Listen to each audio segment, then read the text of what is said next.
We are Chester Zoo and our mission is preventing extinction. Last month will be one we will never forget. We thought Chester Zoo may have stayed closed forever, but you have changed that. You've shown overwhelming kindness when times are hard for everybody. With generosity beyond all our expectations. You have made the long road to recovery easier to bear. You've shared your personal memories of the zoo and told us what a big part it's played in your lives.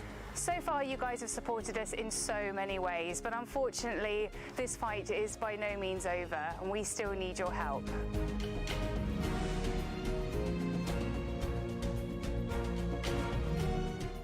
To those who have fundraised on our behalf, shared our story or donated. For our members that have stood by us and have continued to do so. You've given us a little more hope and you've made a real difference so far. You're helping us to ensure that endangered species have a future.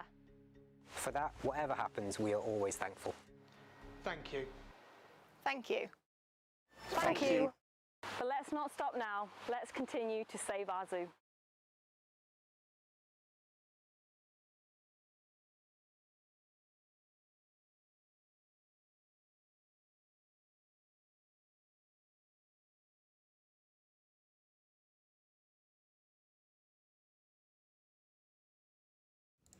Hello everybody and welcome to today's Zoo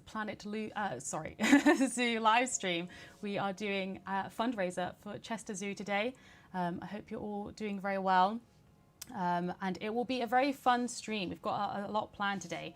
We've got a chat with Zookeeper Amber, who's with me right now. Say hello. Hi!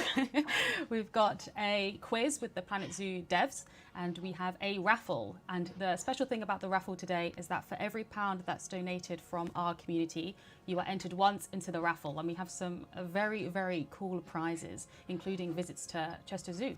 So please, please, please stay tuned, donate. The stream will be going for a couple of hours as we have a lot to get through. But yes, thank you all for joining. I feel like a little bit out of practice. I haven't done many streams lately, so I'm reading the chat and they're all saying Planet Lou. I'm so sorry. But yes, welcome everybody. Hope you're all doing well, looking after yourselves, taking care.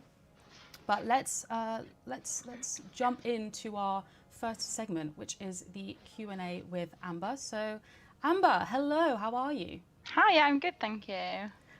Is it busy at Chester these days? Are you actually open at the moment? Yeah, so we've been open about 2 weeks or so now. So it's feeling really busy because we sort of got used to the zoo being shut for a couple of months. So it's a bit of a shock to the system having visitors again, but yeah, lovely to see people back. I can imagine it's been quite a weird time these last few months. But I wanted to ask, to start off with, how did you actually become a zookeeper? So I always knew I wanted to be a zookeeper. So I started off by going to university to study wildlife biology. And then during that course, I did a year-long placement here at Chester Zoo on the reptile section. So I basically spent like a year as a trainee keeper. And then after that, I went back to uni, finished my degree, and I ended up getting offered a job in the education section here at the zoo at first. So I did that for a couple of years. And then from that, I got offered my zookeeper job. So I've been doing that ever since. That's a nice journey. Did you feel like it was a long process when you were going through? It's quite cool that you obviously were offered a role at Chester. I know that a lot of people in the chat have very warm memories of Chester. So I know that they're very excited about this stream. But yeah, was it like, did you feel like it was a long journey, or did you, knowing that you wanted to be a zookeeper, I guess, is very, very good. At least then you don't have to spend a long time trying to work out what you want to do, which I know a lot of people struggle with. But zookeeping itself is a very exciting role. We've had the pleasure of talking to a few zookeepers. And yeah, it sounds very interesting. I feel like my dream would be to look after cats all day. It doesn't matter, like what species of cat. I would just want to do that all day long. But also, do you actually have an animal that you specifically, or a species of animal that you specifically look after, or are you more like an all-rounder zookeeper at the zoo? So the keepers in our zoo are separated into different sections. So it's different for different zoos depending on how big the zoo is, really. But in this zoo, the keepers all work on specific sections. So like there'd be a carnivore section for the cats and things, but I work on the invertebrate section. So there's quite a few species that I work with, probably up to about 100 species, but all invertebrates. So mainly like the butterfly house, spiders, all the sort of the creepy crawly things that people don't usually want to work with. That's what I work with. Are you afraid of any insects yourself? People ask me this question quite a lot and they really laugh at the answer because I'm actually terrified of spiders. And I work with all spiders. And I literally have to feed like 200 odd tarantulas. We've got a giant bird-eating tarantula. She's really big. She's called Tallulah. And I have to feed her. And I don't really mind her, but I wouldn't really want her in my house for sure. Do you actually, like, when you spend a lot of time with them, do you like move them around yourself? Do you ever have to like pick them up or anything like that? We don't really have to like touch them, but yeah, sometimes we have to move them around to different enclosures. So just before the zoo opened, about 2 weeks ago, we had to move some of our spiders back on show because we'd moved them off show while the zoo was shut. And I did that, so I had to like transport them in a little box and take them across the zoo, which is quite funny. But yeah, I think the more I work with them, the less scared I am of them. So yeah, it sort of works. Amber, I wanted to say you're living my dream, but it sounds like you're really living my nightmare. I don't think I could deal with all those spiders. But I mean, you're much braver than I am for sure. Another thing I wanted to ask, and I know it's something that interests a lot of the community, is what an average day at the zoo looks like for you. Yeah, I'm not sure that there is such thing as an average day, really. Like every day is different, especially depending on what section you're on. Again, like my day will be extremely different than one of the other keepers' days in a different section. But for me, I'll come in the morning. The first thing we do is sort of go around, obviously just do a visual check on all our animals, make sure everything's okay. One thing that I really enjoy doing, which we do every morning, is let any butterflies out of the cabinet. So these are butterflies that have just emerged from their pupa overnight. And then we'll let them out so they can fly around the butterfly house. That's always really exciting. And then we'll spend the rest of the day just going around feeding things. So like different species need feeding different things on different days. Cleaning different enclosures, and then we'll use the afternoon to do extra things. So that might be building a new enclosure or managing the breeding programs that we run, counting some of our animals, because some of the animals we've got like thousands of them for each species, so we need to sort of keep records on them, and just doing general things like that. So yeah, it's really different. Sometimes we've got animals coming in and out of the zoo as well, so we have to sort of prepare things for that too. So yeah, it's always different.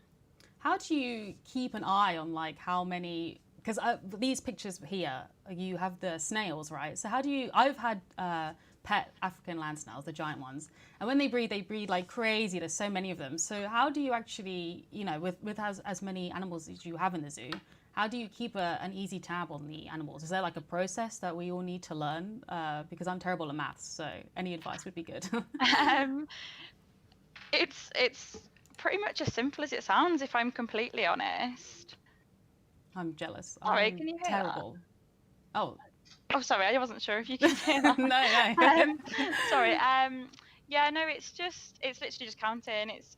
I feel like it should be more complicated than it is, but it's not. So it can literally take weeks and weeks to count some of our species of snails. So when I started being a keeper,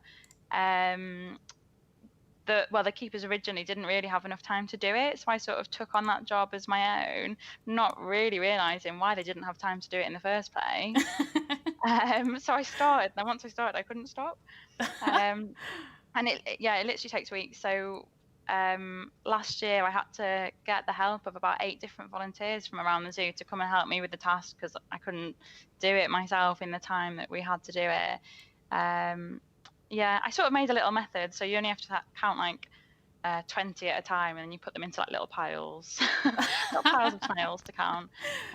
So what you have been doing is you've been using a lot of patience, which I would not have used. Yeah. It sounds like it's a very long process, a few weeks at a time for sure. It sounds like a long time.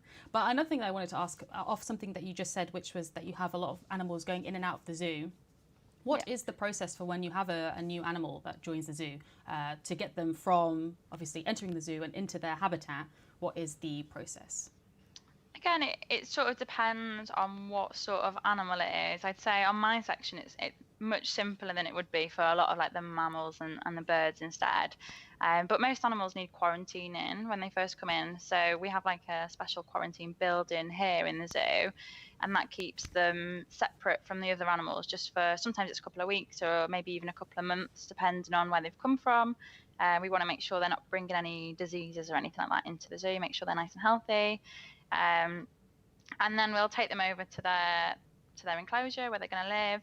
And we usually try and introduce them quite slowly. So if they're going to move in with animals that are already there, they'll have to get used to those animals first. So I know some of the mammal sections especially, they can do things like they might move some dung or some manure that was from animals that already live in the zoo into the enclosure of the new animal, so they can like smell each other from that, because that's what they do in the wild. And they'll transfer that over a few times just so they can get used to each other's smells. And then they'll start with like a visual instruction, so they can see, animals can see each other through a barrier. And then when they feel confident enough, they can remove the barrier to let the animals meet each other. But the keepers know their animals really well, so they'll be watching them for any signs of stress, and they can sort of adapt to any changes that's going on in that situation. But yeah, it really does depend on what species you're working with. That's good. There's a lot of chat in the chat of the stream at the moment about the names of the animals. Bo asked, a fellow CM of mine, Bo has asked if the next okapi that you get, you can call Bo, and that has started a whole chat. So this isn't actually one of the questions that I wanted to ask, but it's going to be a new one, and that is, what is the process for actually naming an animal at the zoo? Is there a process? Do you just like pull names out of a hat? It's usually down to the keepers themselves. So we tend to have like a theme here of we try and name the animals with names of like native from where they're from. So say if they're from India, we'll try and give them some sort of like Indian name that means something meaningful, and the keepers usually like pick their favourites, and then sometimes that goes to a public vote so that people can choose their favourite. And sometimes we let people suggest, like on our website or Facebook or something, people can sometimes suggest names, and then the keepers get to pick their favourite from that. But we don't name every animal in the zoo, because obviously, especially in my section, like, there's way too many animals. So occasionally we do, occasionally we just we pick random names if the I don't know, if the name suits their personality. Sometimes we do give them names, but yeah, it just depends really. I feel like chat, you know, the Planko fam, if you want to get your name in there, you're going to have to tell us, and we can pass it on right now to Amber. Some great names in the chat. But yeah, that sounds interesting, because it's something that we do with Planet Zoo as well. When an animal, like from their native sort of names, their locations, we generate like a name that, you know, if there's like an African native animal, we give them an African name. So that's really cool. It's cool to know that, you know, that's actually more common than we thought it was. They're heading to the website right now to put their name forward. But yes, the next question is, what do you consider the best part of your job to be? So for me, actually, I'm really lucky that I've been able to be part of some reintroduction programs at the zoo.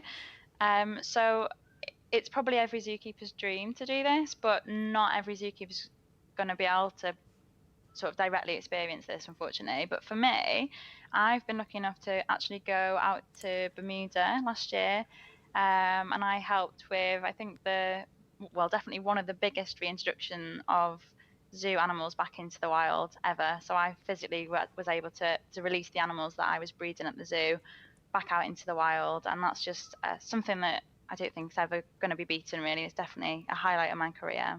What? That sounds so cool. The next time, do you need any volunteers? You can just let me know via email. Okay. I'll see if I can take time out of my schedule to take on that amazing opportunity.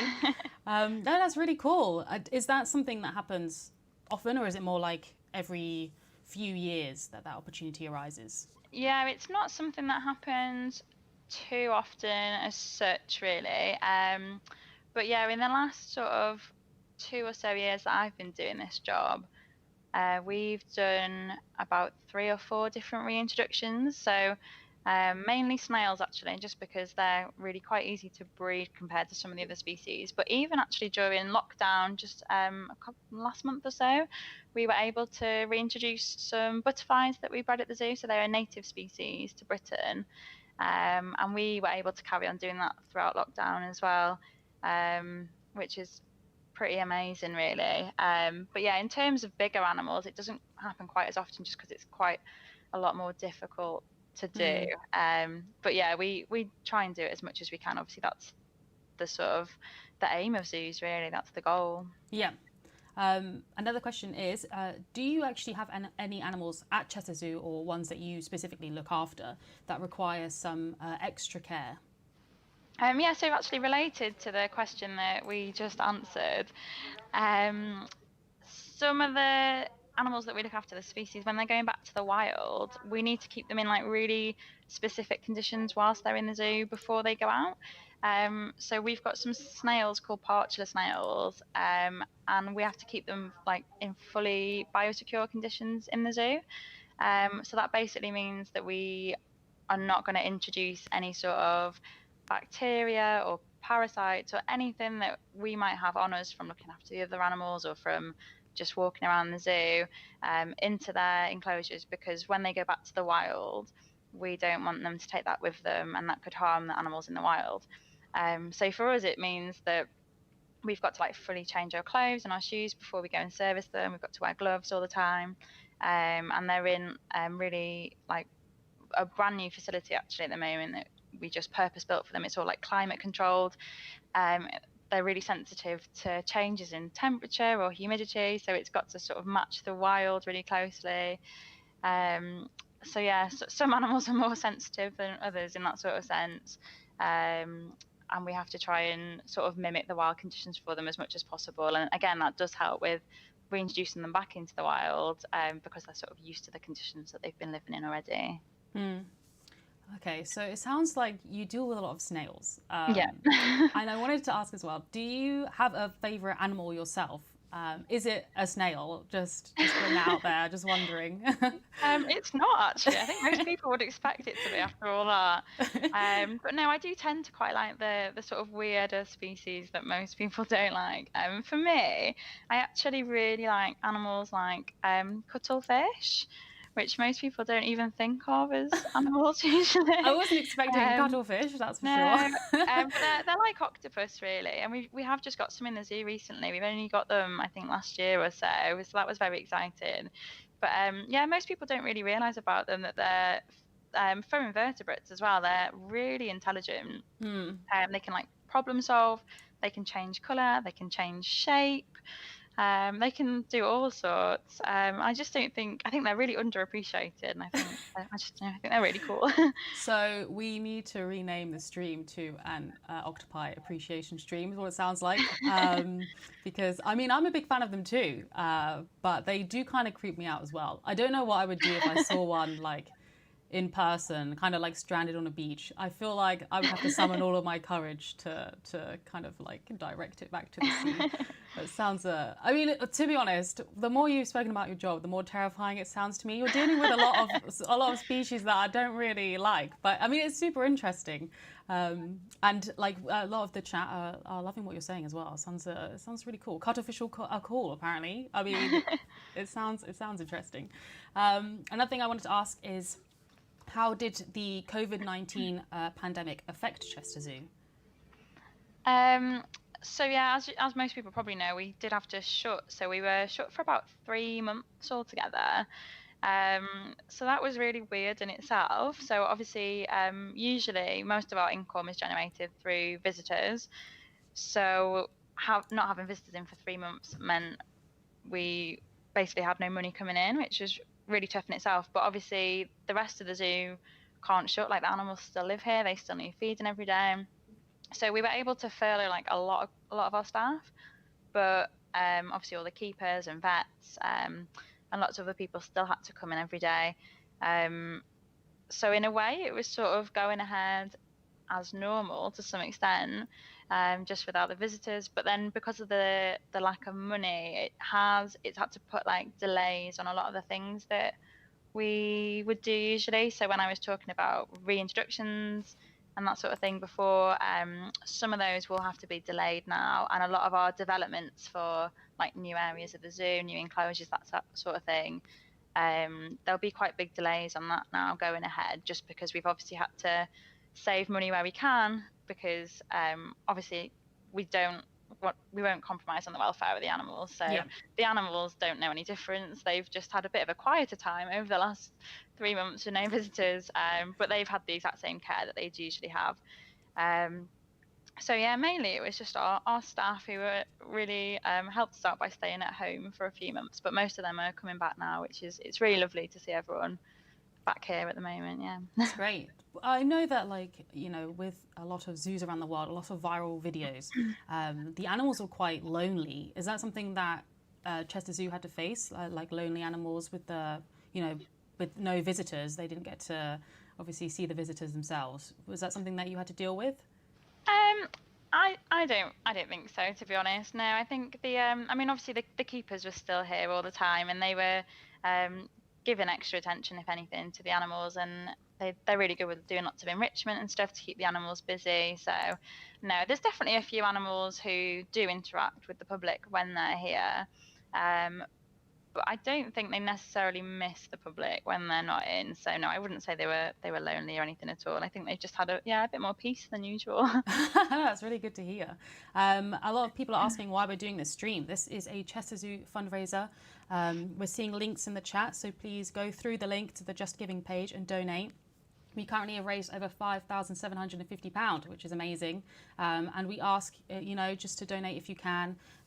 We've got a raffle going at the end of the stream as well, so every £1 that you donate will enter you into the raffle, and there are some really, really cool prizes. Like, we're giving away some Planet Zoo codes, we're giving away some plushies, including this one, which has never been given away before, the Jaguar. So you'll get to choose from our plushie collection what plushies you'd like, and we've got like tickets to Chester Zoo as well. So please, please, please, if you can, donate. But let's resume the Q&A with Amber, who's doing an amazing job, by the way. So thank you for joining. So another thing is, why do you think zoos are actually important to have, you know, in general in society, like not just for the animals but also for the public, the visitors? Why do you think it's important to have zoos? Yeah, so from a visitor point of view, I think they are really important, because I'll use myself as an example, really. But like when I was young, I always liked animals, but we used to come to the zoo quite a lot as visitors.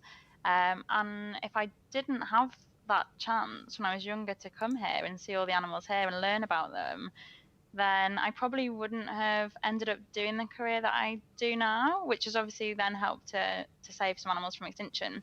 So I think they're really good places to get people interested in nature and inspired to help wherever they can as well. Like, we've got a really good education team here who sort of raise a lot of issues of things that are going on around the world, and sort of inform the visitors of what they can do to help as well. So I think that's really important, and especially over the last few months, you've seen obviously people have been stuck in their houses and not able to go out, and places like the zoo are really good for people's mental health as well. So just coming for a wander around the zoo, seeing some animals, and obviously having a nice safe space to meet up with friends and family as well, I think it's really important for people's well-being too.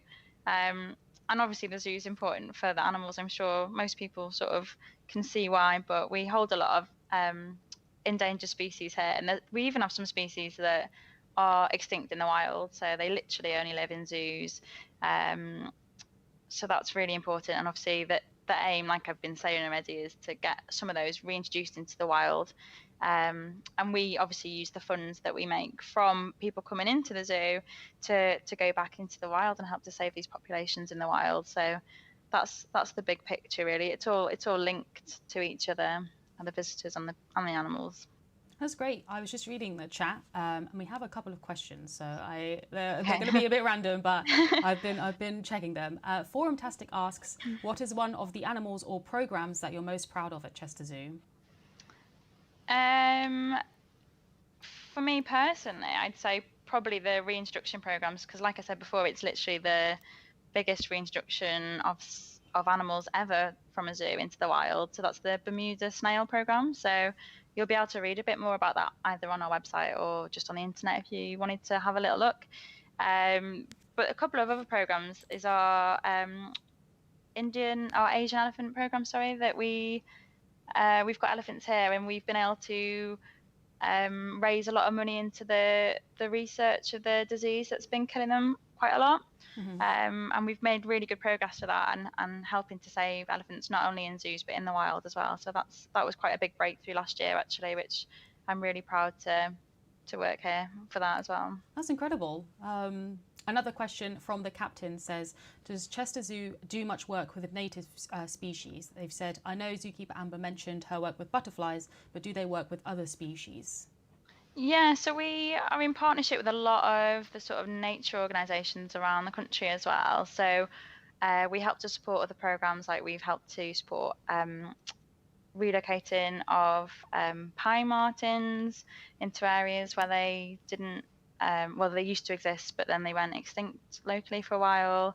Like I said before, the large heath butterflies, that's been a really successful programme.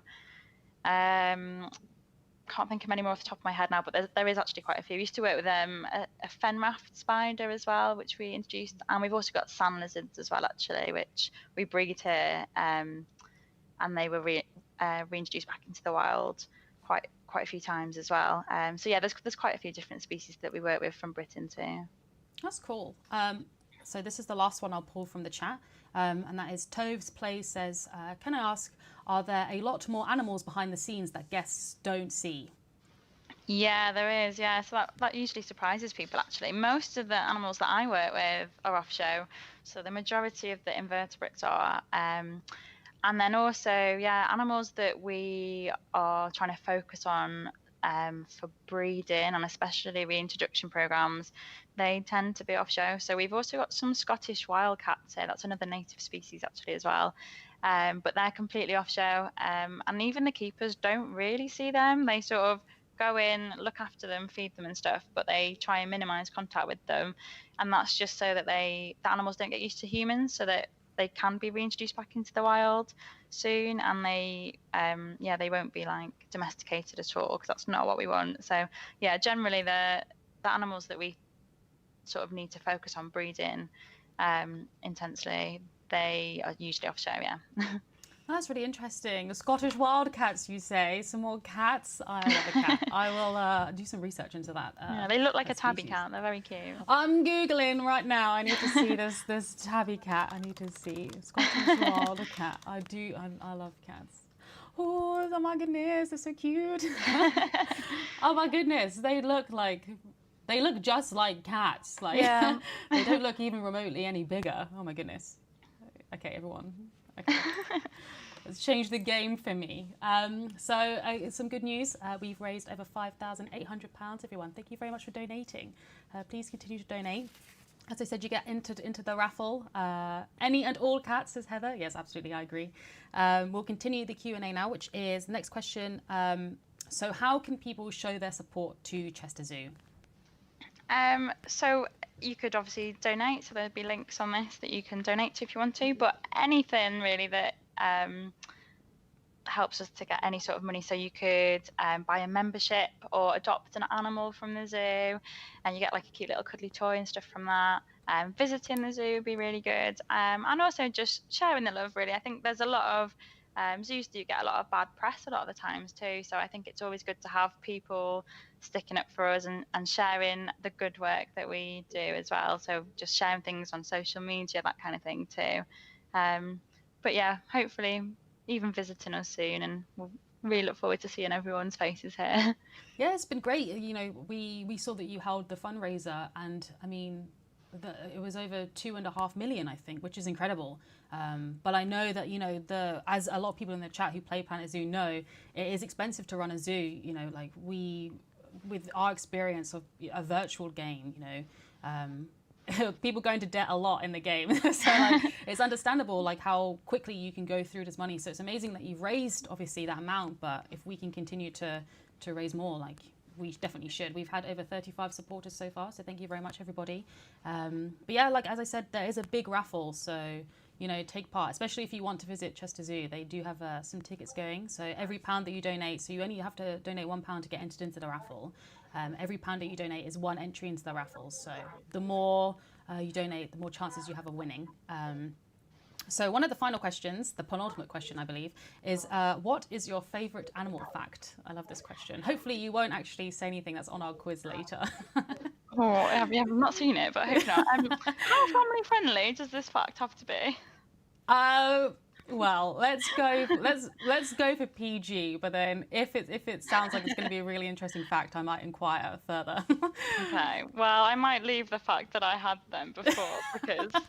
Yeah, it's not very family friendly. But one of my favourite animal facts is that all of the ants in the world weigh more than all of the humans in the world put together. And I think that's a bit weird, but it's cool. That is a bit weird. That's quite unsettling, if I'm honest. Yeah, it's difficult to imagine that many ants because there's a lot of people in the world. But also, anytime I see ants, there's a lot of ants. Like, there's too many ants, is what I think. I think, like, what are the ant like homes called that you can grow? I can't remember what they're called. I want to say terrarium, but that's not right. Yes, so they're really cool. But like seeing them out and about is usually bad news. Like if you're having a picnic and there's a lot of ants, that's a bit much. I think the chat is cracking up at that. It's that's an unsettling fact, I will admit. It's very strange to think about. Yeah, they're saying the ants are coming for us, says Toast Plays. Paulsley says that is an unnerving fact. That is a strange one, actually. But yeah, so the last thing I wanted to ask you today is if you have anything that you'd like to add to this Q&A before you head off. I'd just like to say a big hello to, I know there's a lot of our colleagues that some of them are still furloughed and they're at home. I know they're watching or listening to this today, and a lot of them are big fans of Planet Zoo as well. They've been playing a lot during lockdown whilst they've been furloughed. I think they've been like building their own zoo while they've not been able to come here to work. So I just want to say a really big hello to them and thank you so much for helping us by staying at home, and also just really big thank you to all the supporters who have done anything to raise money to help the Save Our Zoo campaign. We've seen some really fascinating things that people have been up to help raise money, and it's been really heartwarming. It's sort of made our days a bit brighter here. So I just want to say a massive thank you to anyone that supported us really. And although the zoo's open now, we're not really over everything that's happened yet. We've still lost a lot of money, so we're not out of the woods yet, and we still need all the help we can get. So once again, just a really big thank you, and keep on supporting the campaign as well. I also want to say a big thank you to yourself, Amber, and Rose and Julie, who are also seen in the chat, for helping us set up this Q&A today, helping us set up the opportunity to help you raise some money. They both have been amazing as well, and you know you've been great to have on. But yeah, thank you so much for joining. The chat have very much enjoyed what you've had to say, especially the ant fact at the end. It blew some minds. It's my pleasure. But yeah, that's pretty much the end of the Q&A for now. We're now going to head over to a quiz with the devs, which should be exciting. There's some Planko rounds. There's a picture round, which I think will crack some people up, and yeah, it should be a lot of fun. But let's all say goodbye to Amber. Let's see some goodbyes in the chat, and thank you so much for joining. No worries, thank you very much. Bye-bye. Bye. That was a loud Skype sound. Yeah, so how are you all doing, everyone? I hope you're enjoying the stream so far. I'll actually run you through the prizes that we have, again, in case anybody missed it. So we have one family membership to Chester Zoo. We've got one pair of tickets and then another pair of tickets. So, you know, that's also to Chester Zoo. We've got a set of Planet Zoo plushies that we'll be giving away, including, if you haven't seen it, the Jaguar, which is actually bigger than the other ones as well. Look at the size difference. So these have not been given away yet. These were from the South America pack. Nobody's got these, okay? These are exclusive. This is your first opportunity to get them. So definitely donate for a chance to win those. We have 2 sets of the Planet Zoo game and then the DLC bundles as well. And then we have some DLC codes to give away. So as I said, for every £1 that you donate to the raffle, you get entered once into winning some of these prizes. So, Hi Chanté, let's fawn over Scottish wildcats after this stream. They are adorable. I feel like I have seen them randomly, just running around because, they look so much like just a house cat. It's very strange. I need that plushie. I know. Look, it's actually sitting as well. So it's like perfect for, like these ones, they are not structured to sit, but the Jag is, so check this out. Eddie says, how do you enter the raffle? We've got some links in the chat and the description. We'll see, can somebody post the link again? So you just follow that to the Just Giving page and you can donate. At the moment, we are on £5,935. It'd be incredible if we can get to 6,000. That'd be amazing. So, continue to donate, please. But yeah, I want the Jaguar too, so I'm gonna have to take one at the end of this stream. We actually have like boxes of them, so the more if you want one, all you have to do is donate, okay? And you'll be entered into the raffle. But yeah, how are you all? I hope you're all taking care, doing well. I'm going to head into another video while I set up the quiz with the devs. So we've got some interesting rounds. The wonderful James Stant has provided us with 2 Planko rounds. So I've got to really nail the pronunciation of those, which I'm not particularly confident in. We've got a Zoopedia round, so facts from the Zoopedia. We've got a collective noun round, which is basically like, what do you call a group of giraffes, for example? And then we have, if we get time, we will do a phobia round as well. So there's only 5 questions in this round and there's no pictures. So, don't if you have any phobias, don't be afraid of any pictures or anything. Which will be like, what is an elephant phobia called, for example? And we also have a picture round, which is very good. I spent a good hour yesterday really working on swirling the images and stuff, making them really difficult to to identify. But yeah, when will Planet Zoo go on sale? It's already on sale. You can buy it now on Steam on the Frontier page. You can purchase it right now. Questions about the plushies? Yeah, we work with a merchandise company that makes them. And you know that it's a special Planet Zoo plushie because they have a tag that tells you a fact from the Zoopedia as well. So this fact is, the animals known as black panthers are actually jaguars with a rare colour morph. How cool is that? They all have little tags. That's how you know that they're from Planet Zoo. But yeah, we're going to head into a video now and then we'll set up the call with the devs.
Hello everyone again. I hope you enjoyed that video. I am now joined by some of the Planet Zoo devs.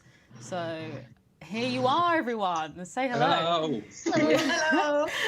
It's been wild to work from home and set up this call. I was talking to one of the tech team members, Stephen, and I was like panicking today. I was like, I need to talk to the devs. I don't know how to do it, but it's all worked out thanks to him. That's a big shout out. And also a big shout out to you all, because we've now raised £6,000. So well done, everybody. That's going directly to Chester Zoo. So thank you so much for your donations. But yes, so hello, welcome everyone. Let's go round so that you can introduce yourselves. I think we'll start with Lisa because I think they've seen Lisa the most. Hello, yes indeed. My name is Lisa and I'm a senior artist at Frontier. I don't know, you can just go next if you like. Do I get the tag? Eke, you go next. Oh, yeah, I'm Ike. I'm one of the producers on Planet Zoo. So I look at animation, character art, and environment art.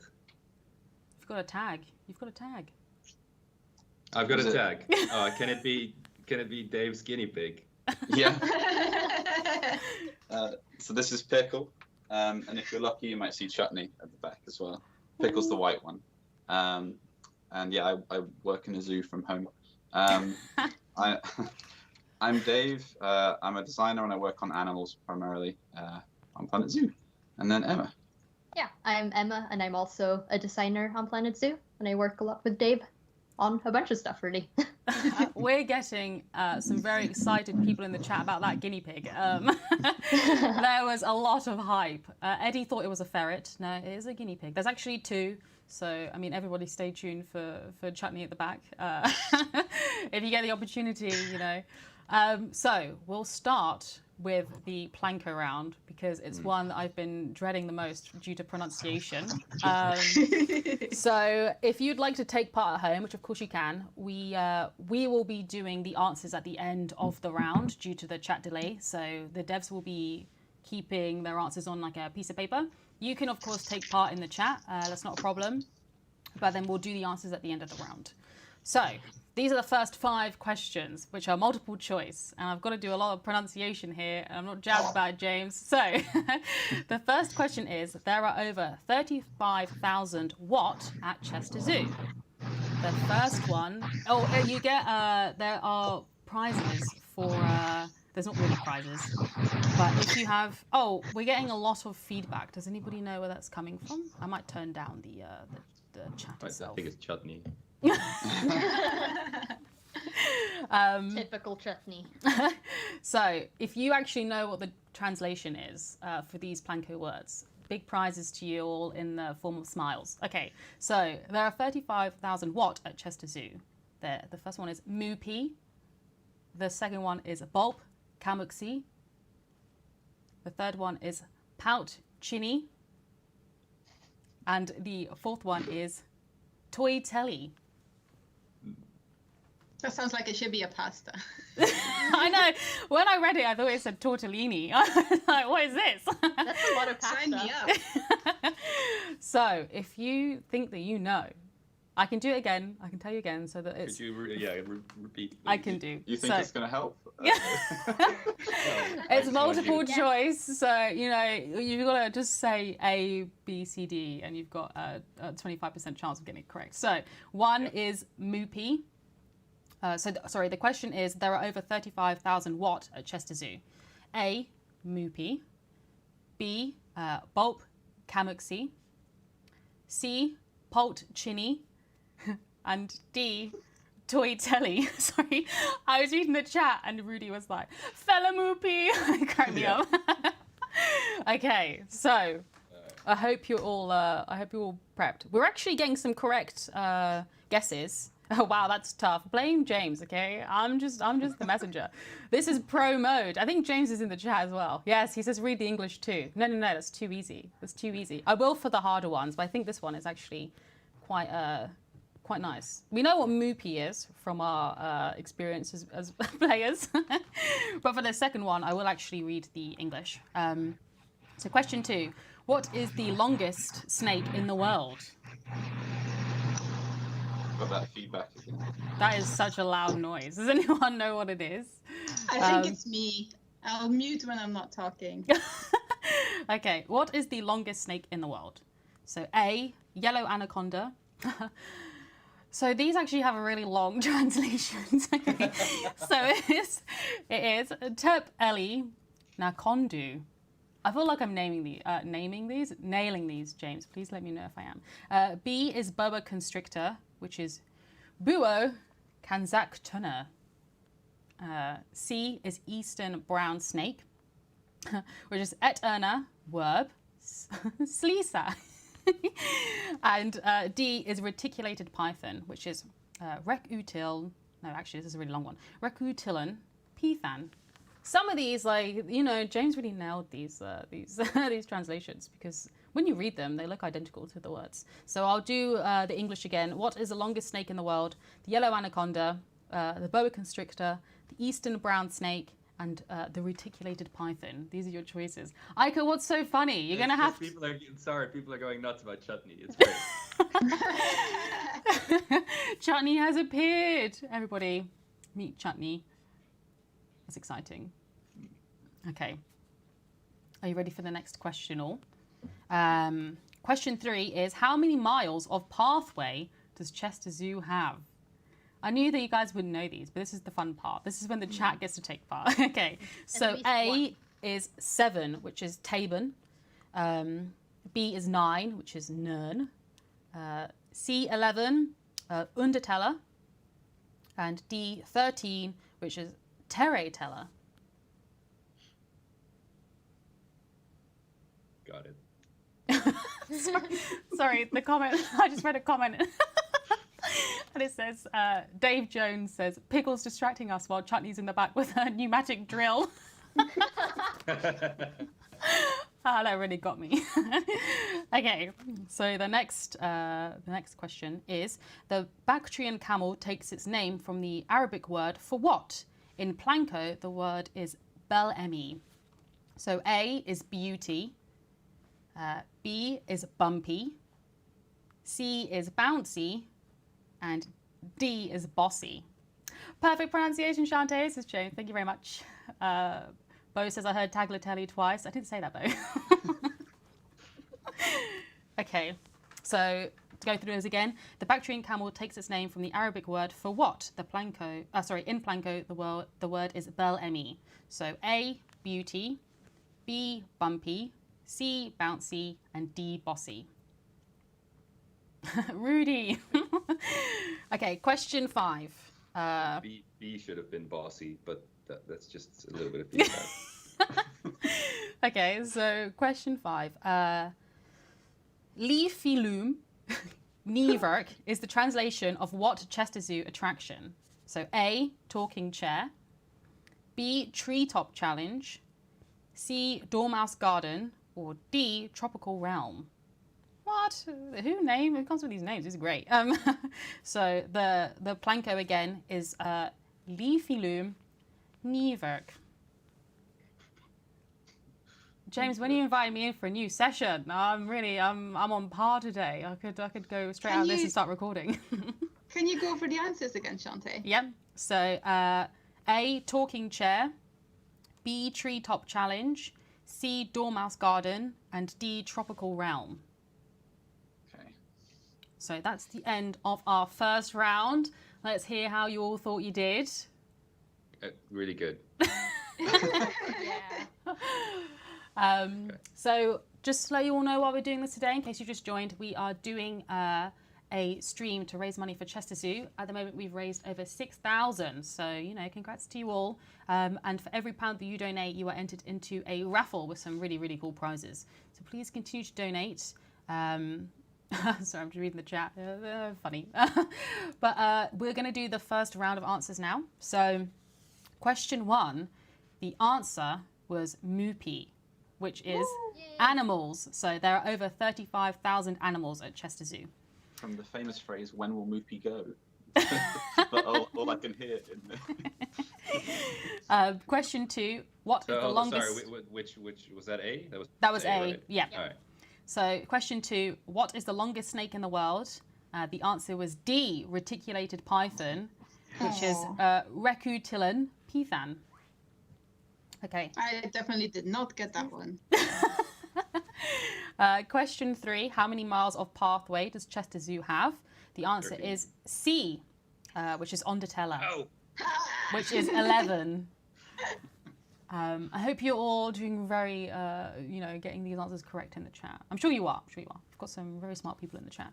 Question 4. The Bactrian camel takes its name from the Arabic word for what?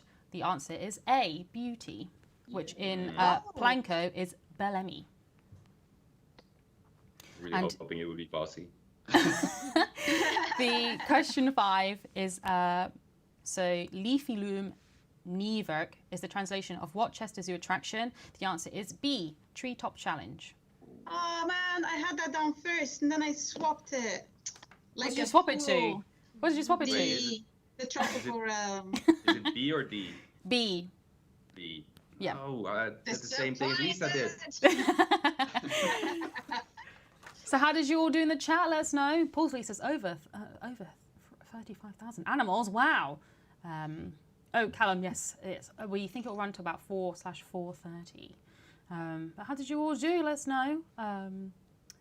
What did you all get? What was your? I want to hear 5 out of 5 only. So if you didn't get that, then I'm not going to be very proud. No, what did you all get? I got 3. Nice. I got 2. Okay. 2 as well. Okay. I got 4. Oh. Oh. Emma. Dark horse. All right, so I'm going to leave the next Planko round for later. So we're going to move over to the Zoopedia round. Wolfie says all wrong. That's okay. You can redeem. Toves Plays says I got 1000%. Casual Content says I'm disappointed in myself. I should know more. I only got 2 out of 5. Paulsy says I failed so bad. Don't worry, everyone. Okay, we've got more opportunities. Bo says I got 0 because I was distracted by chutney and pickle. She says I think that's Dave's strategy. Is that so? Are you trying to? Yeah, I bust out more animals later. More distractions. Okay, so let's do the Zoopedia round. This is not multiple choice. Okay, you just gotta you just know or you don't. I thought maybe Lisa would get these as she loves a Zoopedia fact. So I was thinking about Lisa at the time. All right, question 1. Despite their bright coloration that may be perceived as a warning to predators, which exhibit animal is not poisonous? So remember, everybody, you can take part in the chat. Just write it down if you think you know the answer. But we'll be going through the answers at the end of the round. This round actually has 10 questions. Why are some these of them not multiple choice? because it's Zoopedia, okay? It would be too easy. I'll read it again. Despite their bright coloration that may be perceived as a warning to predators, which exhibit animal is not poisonous. To be honest, this could be a lot of answers. Formtastic says, way to put a lot of pressure on her, Chanté. Look, Lisa never disappoints me. This is why I thought about Lisa when I was making this round. That's just making it worse. We're actually getting some right answers in the chat, so devs, Think of the ones that it's not the answer for. I can only think of ones with poison in the name. Okay, question 2. Despite spending most of their time in water, which animals are bad swimmers and are more likely to move in water by leaping along the river or lake bed? So this is a habitat animal. Despite spending most of their time in water, which animals are bad swimmers and are more likely to move in water by leaping along the river or lake bed? Well, Chanté, I'm going to disappoint you so hard. They spend a lot of time in water. Like Are they animals that are in our game? Yeah, all of them. Okay. All of their Zoopedia facts. Where am I getting these from, Ica? The Zoopedia. Sometimes you ask a stupid question. We're getting some correct answers. Nice to see. Okay, question 3. Which animal has been seen washing sand and dirt off sweet potatoes prior to eating them? So these are just. Yeah, have you been watching me? I mean, that should be a clue as well. That should hopefully help your answer. So I'll read it again. Which animal has been seen washing sand and dirt off sweet potatoes prior to eating them? I actually don't like sweet potatoes. I'm not gonna lie. I love them. I love them. I recently discovered them. They're amazing. I'm not the biggest sweet potato fan. lattes? No. You can make lattes from sweet potatoes, and they're so brilliant. Okay. If you like sweet potatoes, give it a go. Lisa, I'm not gonna lie, it sounds grim. Yeah. Have you had them? Just You've had them pure yourself, though, uncultured right? You've had them yourself, though, right? So Yeah. you would rate them. Yeah, I rate them super highly. And you can get them in Asia quite a lot. Oh, Okay. nice. That's convenient. I'm just distracting from the fact I don't know any of these questions by giving you new facts like sweet potato lattes. I see what you're doing here. I'm liking the method. The chat's learning, we're learning. Okay, the next question is, which scorpion is the largest species of scorpion in the world, reaching up to 23 centimeters in length? There are two. She-Wolf Two says, in the I game. hate sweet potatoes. I mean, they feel strongly about this. It's all in capitals. So thanks a lot, Lisa. You are welcome. Controversial. Heather says, I've never tried sweet potato. You don't need to, Heather. I would say give it a miss, if I'm honest. It's so good. You can candy them too. You can make candied sweet potatoes. See, why is there so many things that you can do with sweet potato? You're putting know, them in it's their only- lattes, their sweets. Is that how you like your food, Chanté? Is just you have one application for it? I'm too just many, I don't I'm want. just a boiled potato gal, you know. We're seeing the correct answers. Nice to see everybody. Next one. This is question 5. Which primate communicates through many expressions, gestures, and vocalizations are the most vocal of the great apes? Me. Never mind. Yeah. I feel like I knew this one at some point. You are most accurate. I'll do it again. Question 5. Which primate communicates through many expressions, gestures, and vocalizations, and are the most vocal of the great apes? Great apes. Let's stew on it a little bit. Let's give it some time. Yeah. Great apes sounds like a specific group already. Yeah, how do you describe that? Steve says, if you asked what to make with flour, Ica would be your man. Is that true, Ica? Do you have a lot of applications for flour? Yeah. Bread, pancakes, focaccia. That's it. Is that the That's lightning round? bread. Are you just shouting out different types of bread now? Baguette.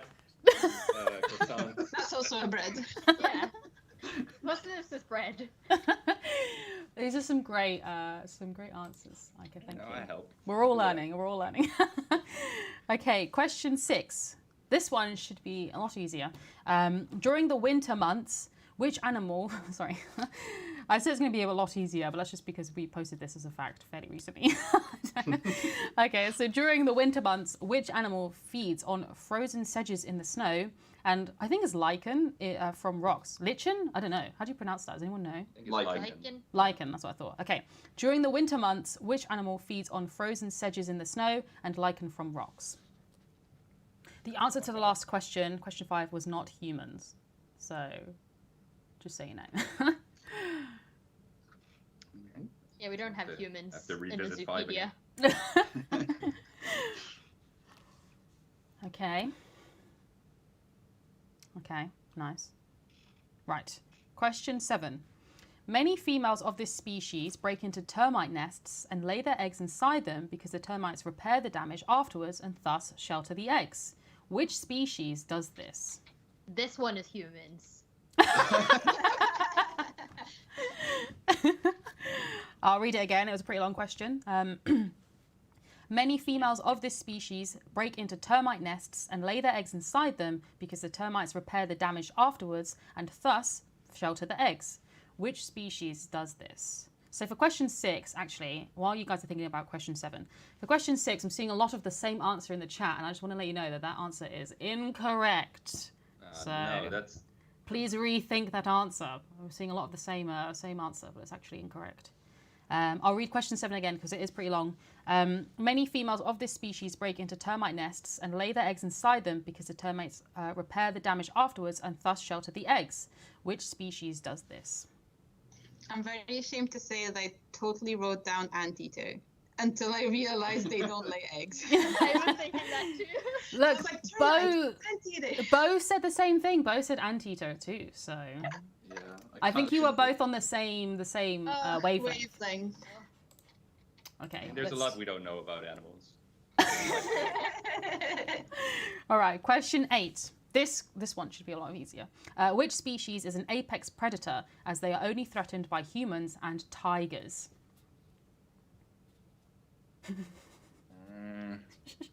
Apex predator. Human. So, question 8 again. Which species is an apex predator, as they are only threatened by humans and tigers? Some kind of duck or bird. I assume that's the last. I assume that's question 7. I know what it is. I got it. Okay. I'm still thinking about the ant eggs. The ant eggs. I can, if you'd like, we can, suggest any that you want me to reread at the end as well. Question 9. Which species are so named because they will often jump up to 2 meters into the air, especially during the mating season? I know this one. I know this one. I will reread. Which species are so named because they will often jump up to 2 meters into the air, especially during the mating season?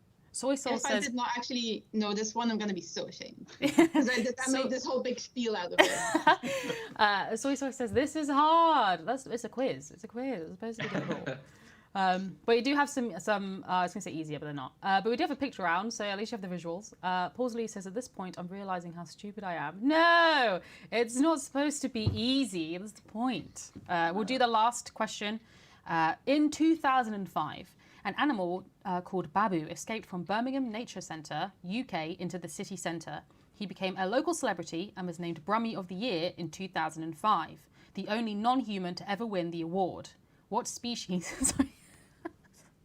Sorry, Ika, why are you pulling that I'm so face? confused. What species was this Brummie? animal? Brummie is what you call someone from Birmingham. Oh. Okay, I'll reread the question. It is a long one. I'll read it a couple of more times as well.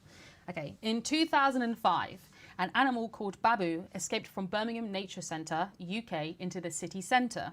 He became a local celebrity and was named Brummie of the Year in 2005, the only non-human to ever win the award. What species was this animal? I'm seeing the correct answer in the chat. Well done. I'll read it one more time. One more time, okay? So listening is on, okay.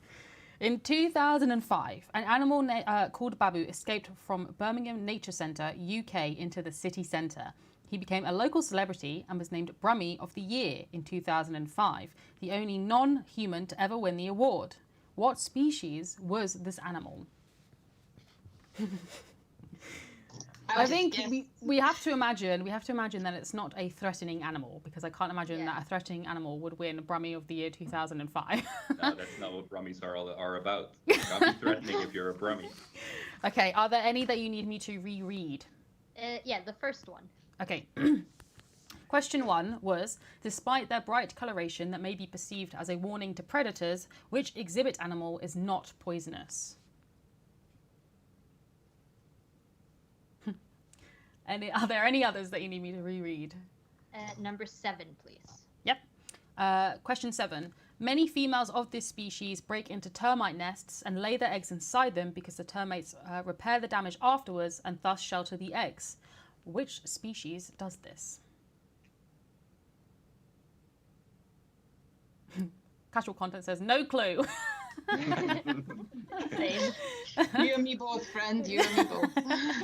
Could I get 2 again? Yeah. Question 2. Despite spending most of their time in water, which animals are bad swimmers and are more likely to move in water by leaping along the river or lake bed?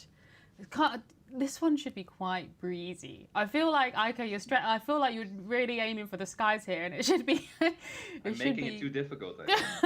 It should be a breezy one, I think. Are there any others? Before we do the answers. I'm still thinking about Babu. Who would be named Babu? It is a... I worry that I'm not pronouncing it correctly. It's spelled B-A-B-U, so I assume it's Babu. Yeah, that's what I was thinking. All right, we're going to go through the answers now. So everybody, What's the eyes down? Here we go. Ears in. I don't know what the thing is. Okay, question 1. Despite their bright coloration that may be perceived as a warning to predators, which exhibit animal is not poisonous? The answer is red-eyed tree frog. Yes! Nope. I just said frog. I mean, you are half. Well, you're a quarter of the way there for sure. I have a quarter of a point. I think so. I don't Maybe see we why should not. Take off a quarter of a point. Okay, question 2. Despite spending most of their time in water, which animals are bad swimmers and are more likely to move in water by leaping along the river or lake bed? The answer is common hippopotamus. Yep. Got it. The leaping Aika- is what threw me off. Aika, what did you write? I wrote hippo. Okay. Look, you got it. You got it. That's good. Yeah. Okay. When you said like leaping, I thought it was something elegant and light, kind of gently making its way through the riverside, but. But you got it. Yeah, I mean, you at least got the get it. question. You got the question though. You understood the question, which was leaping. Okay. Question 3 is which animal has been seen washing sand and dirt off sweet potatoes prior to eating them? The answer is a Japanese macaque. Yeah. Cute. That was a guess. It was a monkey, but I just put a monkey. I said orangutan because they kind of look like sweet potatoes. True, actually. Yeah, they're the same I color. mean, I think you should have another quarter point because I'm loving that answer. Okay. Right. Question 4. Which scorpion is the largest species of scorpion in the world, reaching up to 23 centimeters in length? The answer is giant forest scorpion. What if I wrote giant scorpion? A quarter of a point. You can have a quarter of a point. That's very graceful of you. That was good. That was good. Giant scorpion. What if I wrote red scorpion? You can have a quarter of a point for scorpion. Ah, no. Was the scorpion in the question? What's my question? Well, I said giant desert hairy scorpion, so I'm gonna get a quarter of a point too. You can have half. I'm You're just giant and scorpion. What? Okay. Okay. The question 5 is, which primate communicates through many expressions, gestures, and vocalizations and are the most vocal of the great apes? The answer is the bonobo. Yay! That's the first one I got right so far. Lisa, just take that back. You can't announce that. Okay. Question 6 is, during the winter months, which animal feeds on frozen sedges in the snow and lichen from rocks? The answer is dull sheep. No. A lot of people in the chat said reindeer. Yeah. I also said reindeer. Yeah. You're making me second guess my. Like, it's from the Zoopedia, okay? It's from the Zoopedia. It's not from my your brain. Interpretation. So Ike has his research face on. Look at him. I mean, if He's it ready to turns prove out someone wrong. that they feed on frozen sedges of snow and lichen from rocks, and that's the reindeer, then everyone in the chat can also have a point. But Yeah, Ica, it's falling on Ica right now. It's on Ica's shoulders. Reindeer are ruminants. So they have a 4-chambered stomach. They eat mainly lichens in winter, especially reindeer moss. But do they feed on frozen sedges in the snow, Ica? We need both of Do those. they what? Feed on frozen sedges in the snow. What's a sedges? I don't know. We're going to give everyone in the chat half a point. Okay.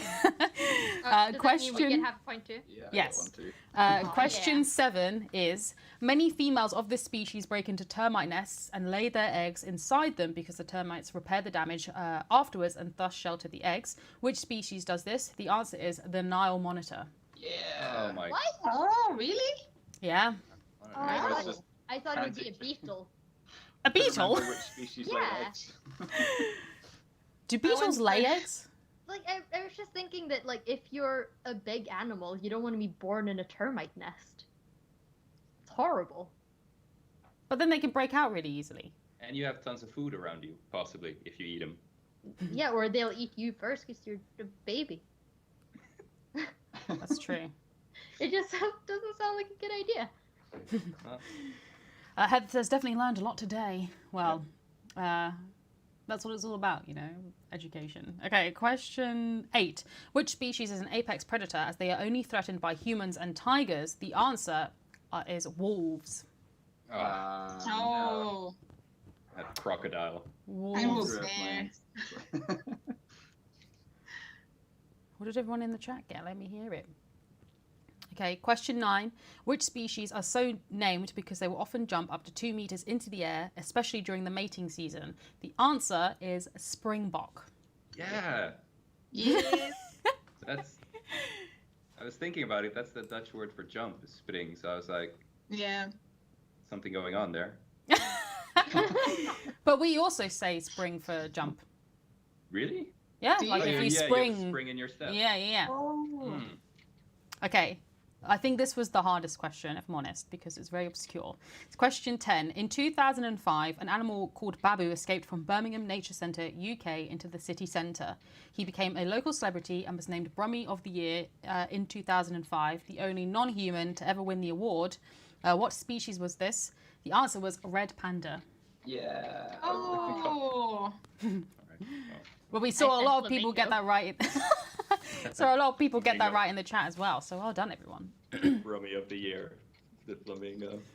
I'm going to pursue more that fun. award now. Do they get like a little? What do they? Is it like a little ceremony? Do they get like a little trophy? Yeah, they get a hat. I hope they do. Do they really? Yeah, they all get hats. Every Brummie gets a hat. I don't know. Sunday. Let's have a look. What do they actually get if they win this award? Sold out awards. Okay.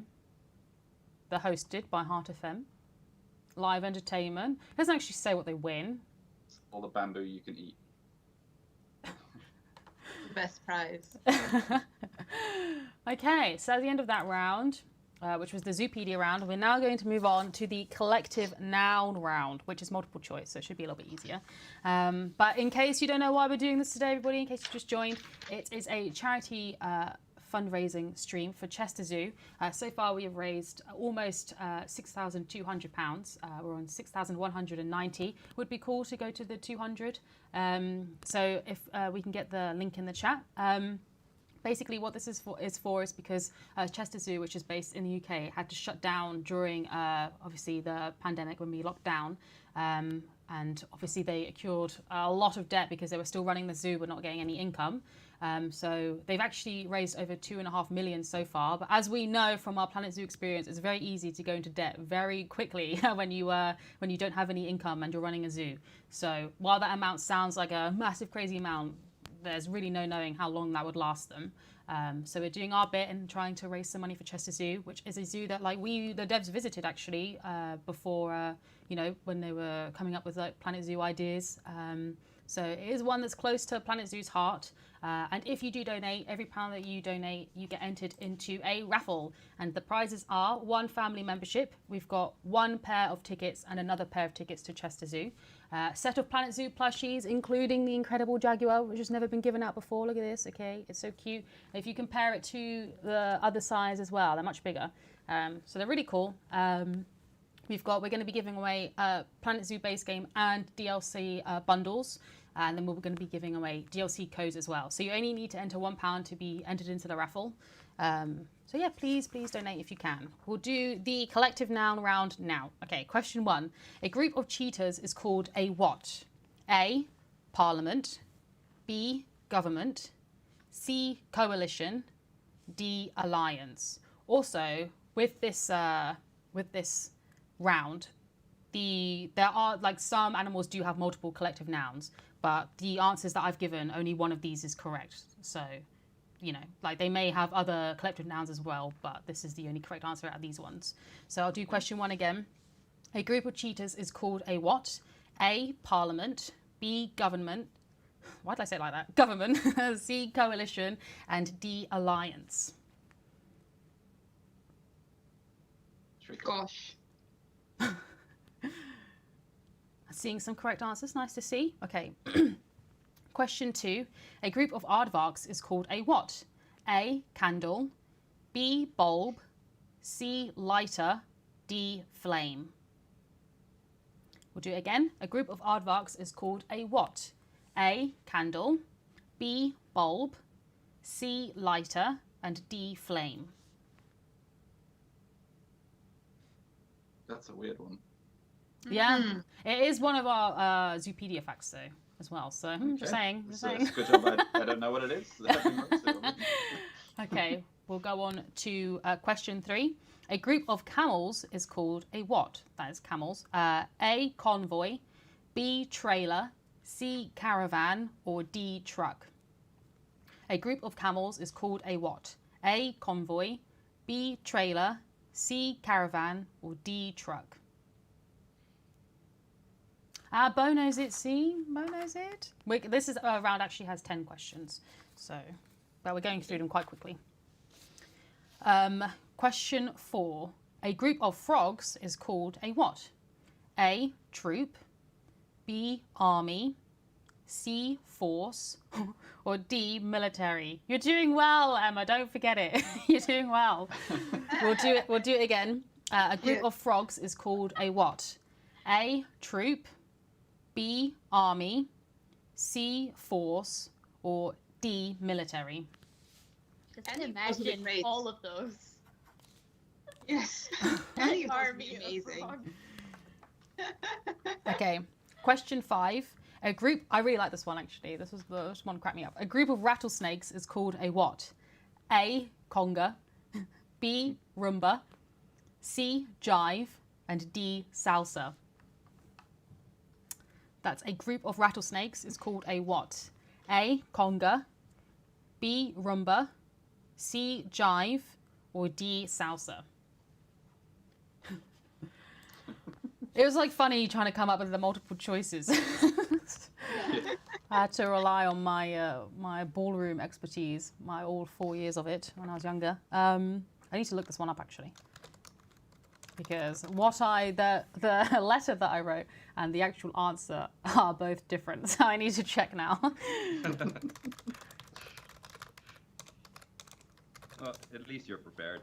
I am so prepared. One of the answers was correct, so it's fine. I hope you're all enjoying the quiz. Everyone in the chat, by the way. If you need us to repeat any questions, just post it in the chat, and we'll do so at the end. Okay. So question 6. A group of zebras is called a what? A, dazzle, B, razzle, C, frazzle, and D, snazzle.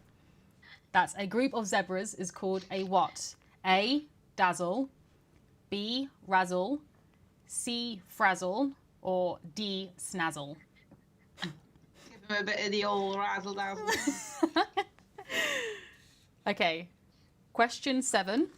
A group of lemurs is called a what? A, collusion, B, scheme, C, conspiracy, or D, ruse. We'll do that one again. A group of lemurs is called a what? A, collusion, B, scheme, C, conspiracy, or D, ruse. What could it be? You know, like when you've got multiple choice questions and you look back at your answers and you're like, there's a bit of a pattern. Is that because I'm wrong? It's the worst. Or because it's true and I'm just panicking? Well, when I was actually making this quiz, was it yesterday or the day before? It was sometime this week. But when I was doing it, I was like, I could make these all the same answer, because that would really, upset the people in the chat. Planet Becky says, who came up with these names for groups of animals? These are amazing. I actually went on a website which was like weird collective nouns for animals, and then the 14 that they were like really obviously like, yeah, these are incredible. I was like, these are okay, but then I was going through the rest of them, which they were like not so proud of, and I was like, these are incredible. So that's where I took them from. But as I said, some animals have multiple collective nouns for a group, but out of these, only one of the obviously the answers in the multiple choice questions are correct. Why do all the options have Azul? That's the fun part, Clarence. That's the fun part. Kit says, I'm so glad you're raising money for my local zoo. Absolutely. We love Chester Zoo. Okay. Question 8. A group of Komodo dragons is called a what?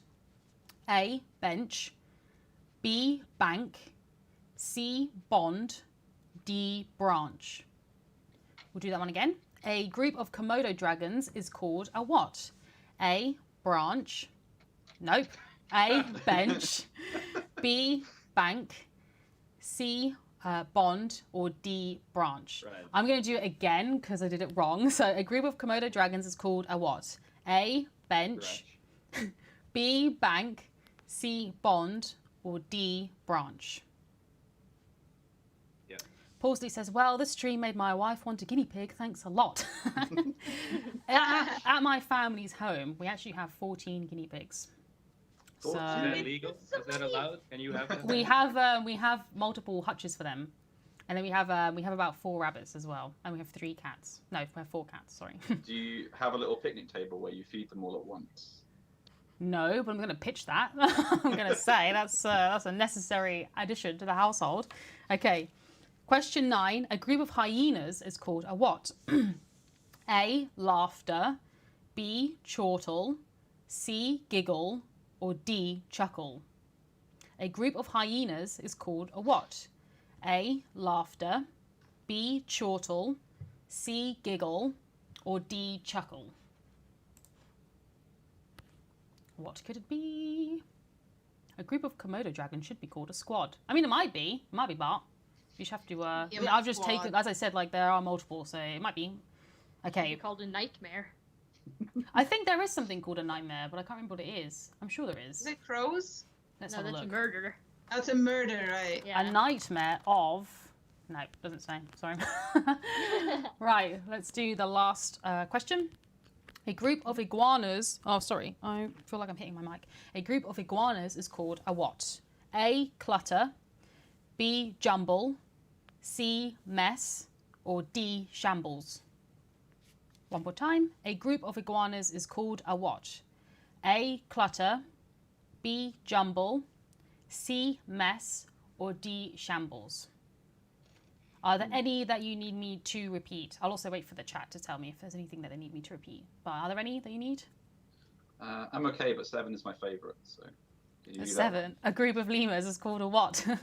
A, collusion, B, scheme, C, conspiracy, or D, ruse? Plotting something. There is like some of these. I saw like a few people talking in the chat. The first question, there is a very common collective noun for another animal that I suggested. So a group of cheetahs is called a what? A, parliament, B, government, C, coalition, or D, alliance. So one of these is a very popular collective noun for a different animal that's not a cheetah as well. So you might be a little confused. Chanté describing my state of mind as Planet Zoo, which is Bo. Wait, which one? The group of iguanas. Clutter, jumble, mesh, shambles. Zach says, also, are the people on stream from Chester Zoo? No, this is some members of the Planet Zoo dev team. But we did speak to Zookeeper Amber from Chester Zoo at the start of the stream. If you weren't here for that, you can actually watch the stream back after we finish. So you can watch it back. Right. Okay. Let's go through the answers. So question 1: a group of cheetahs is called a what? Parliament, government, coalition, or alliance? It's C, coalition. Yeah. Sorry. What was that? Guinea pig got scared. Oh, no, chutney, no. Okay, question 2. A group of aardvarks is called a what? It's a candle, bulb, lighter, or flame. The answer is answer 1, candle. Yeah. Oh, I was like, surely it won't be, because tapirs are a candle as well, aren't they? I think, as I said, like it might just be multiple animals. Yeah, so I was like, it won't be that. I know it is not that. I think it's the long noses, maybe? The candles? Ah, maybe, yeah. Cute. Eddie says, Sorry, Pickle the doesn't stream like just that got up answer. With Dave scaring his guinea pig. It's hilarious. Okay, question 3. A group of camels is called a what? Convoy, trailer, caravan, or truck? The answer is C, caravan. Hey. I got one. Same. The first one yet. Question 4. A group of frogs is called a what? Troop, army, force, military? The answer is B, army. Oh, nice. Which question is this? That's question 4. A group of frogs is called a what? B, army. Okay. Question 5. A group of rattlesnakes is called a what? A. Conga. B. Rumba. C. Jive. Or D. Salsa. The answer is B. Rumba. Yes. I picked that solely because a Roomba of rattlesnake sounded quite snarky. Yeah, that's what, when I was reading it, I was like, yeah, I can imagine that. Okay. Question 6. A group of zebras is called a what? Dazzle, razzle, frazzle, or snazzle? The answer is A. Dazzle. Why do they all end in azzle? Just cool, right? Just cool. To confuse you. Sorry, Ica and Clarence. Oh yes, we do have Julie in the chat. Julie from Chester Zoo. We did have Rose in there as well earlier. So I spoke to Rose, Amber, and Julie to set up this stream. So show your appreciation to Julie for letting letting us have the opportunity to do this today. It's been a lot of fun.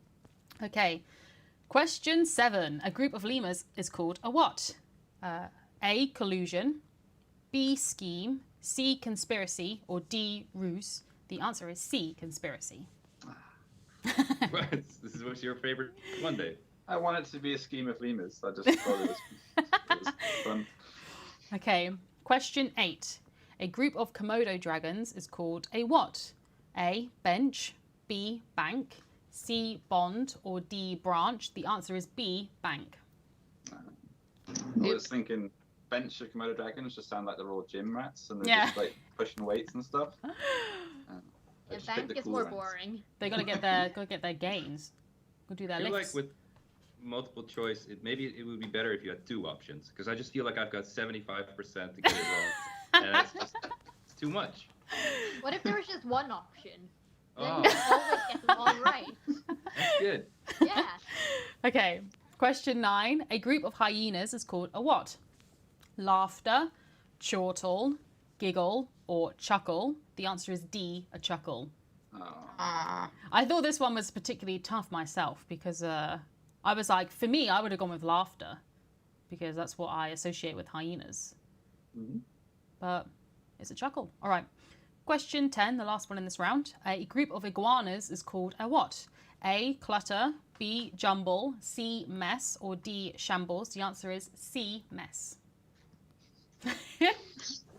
Who left all these iguanas here? All right. I was doing so well at the start. It's all gone downhill for me. Why can't they just call them groups? I actually think, because we have a little bit of time, I think we should do the phobia round, because even if you guys don't get it, which, I mean, at this point, I'm not expecting that to happen. And the chat might, so I think we should... the chat might, so I think we should do it. But then we have a Planko round as well at the end, so I'm trying to put that off because of pronunciation. But now I'm looking at the pronunciation of the phobias, and I'm not really buzzing. Okay. So, question 1. What would you be afraid of? Okay, these are all animals from the game as well. Obviously, these aren't any random animals. Okay, what would you be afraid of if you had pachydermophobia? Yeah. I think I know that one. So it's pachydermophobia. So question 4 and question 5 are actually linked. So for the people in the chat that want to keep an eye out for that, keep an ear out. Sorry, what's linked? What are you saying? Question 4 and question 5. Question 4 and 5 are linked. Yeah, the pronunciation of the phobias and the spelling are linked. So obviously, if you're playing a little mind game, you should associate that these animals might have something in common in history. So, you know. Question 2. What would you be afraid of if you had ophidiophobia?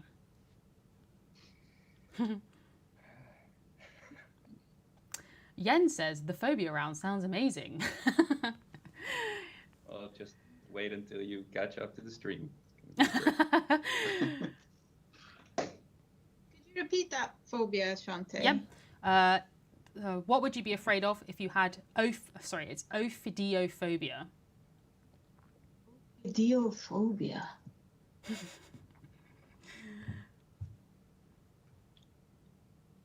Espath says, what would you call a group of Chester Zoo staff? A, awesome. B, amazing. C, superheroes. D, all of the above. I'm going to go for D. Yeah. Okay. Definitely. Question 3. Question 3. What would you be afraid of if you had... Sorry, I need to imagine myself saying this first.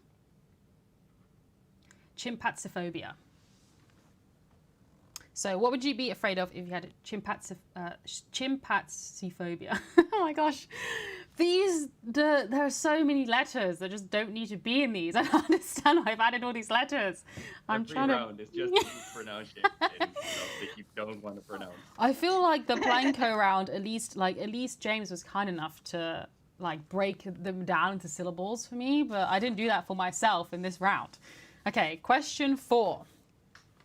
What would you be afraid of if you had camelopardalophobia? So camelopardalophobia. This is actually linked to the next one as well. Right. So camelopardalophobia. There are like weird. I'm seeing some correct answers in the chat. That's more than I've got. What would you be afraid of if you had camelopardalophobia? It's a lot of letters. It is casual. There's far too many letters, if I'm honest. All right, the last one is, what would you be afraid of if you had pardalophobia? So that is half of the prior word as well. The last question. Yeah, mine's so they are linked. I might just know those. I just hope I've got the right animal in mind. All right, let's go through the answers. This is the penultimate round of the quiz as well. No, it's not. I forgot we have a picture round. Woohoo! The picture round will be good. That will be fun. Okay. What would you be afraid of if you had pachydermophobia? It is elephants. What? Yeah, I don't know why. Yeah. I completely guessed it. I was like, just some random animal in the game. Because I was thinking dermo, and I was like, elephants have skin. So... Not like other animals. Not like all the other ones in the game that don't have skin. Yeah. All right. Question 2. What would you be afraid of if you had ophidiophobia? The answer is snakes. Okay. I didn't have that one. I got that one because in Spanish, fideo is noodle, and they look like noodles. That's genius. That's genius. That is smart. I hope people in the chat are using the same logic to get their answers. So question 3, what would you be afraid of if you had chimpanzephobia? The answer is chimpanzees. Yeah. I was worried that was a trick question. Yeah. I thought that one, like when I was trying to pronounce it, I was like looking at it and I was like, I don't want to put too much on chimp at the start because obviously that would just give it straight away, but you know, I think it served its purpose. Question 4, what would you be afraid of if you had camelopardalophobia? The answer is giraffes. It's not chameleon. Do you want to know why? Tell me. Why. Because I'm all right. back in the ancient... Don't worry about Well, you're going to hear it anyway, I guarantee. Back in ancient times, they thought that giraffes were a combination of camels and leopards. Yep, so question 5, what would you be afraid of if you had pardalophobia? The answer is leopards. it. I did not get that. Me neither. That's in Zoopedia somewhere. That Camellia pardalis is, I think, the Latin name for a giraffe, isn't it? Let's have a look. It might be on the Zoopedia thing here. It's something related. Yeah, so it says on the giraffe Zoopedia fact, it says, the ancient Greeks and Romans believed that giraffes were a cross between camels and leopards. Thus, the Latin name for giraffe is, it's Camelopardalis. Camelopardalis. That's my weird flex of the quiz. Who thinks of these words? Okay, Dave Jones says he's got to go, but a massive selection of hats off to James Stant, one of the best, I almost said something I shouldn't, audio designers in the industry. Bye, Chutney, Dave says as well. What about Pickle? Don't forget Pickle. Still there. She's been out more often. Don't forget Pickle. James Stant says, thanks for tuning in. Right, we're actually going to do the next Planko round. So you know, stay tuned, everyone, for my pronunciation. Right, let's do it. Question 1.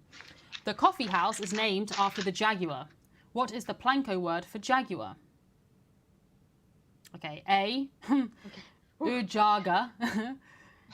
B, Raguja. C, Garjua. And D, Jaguar.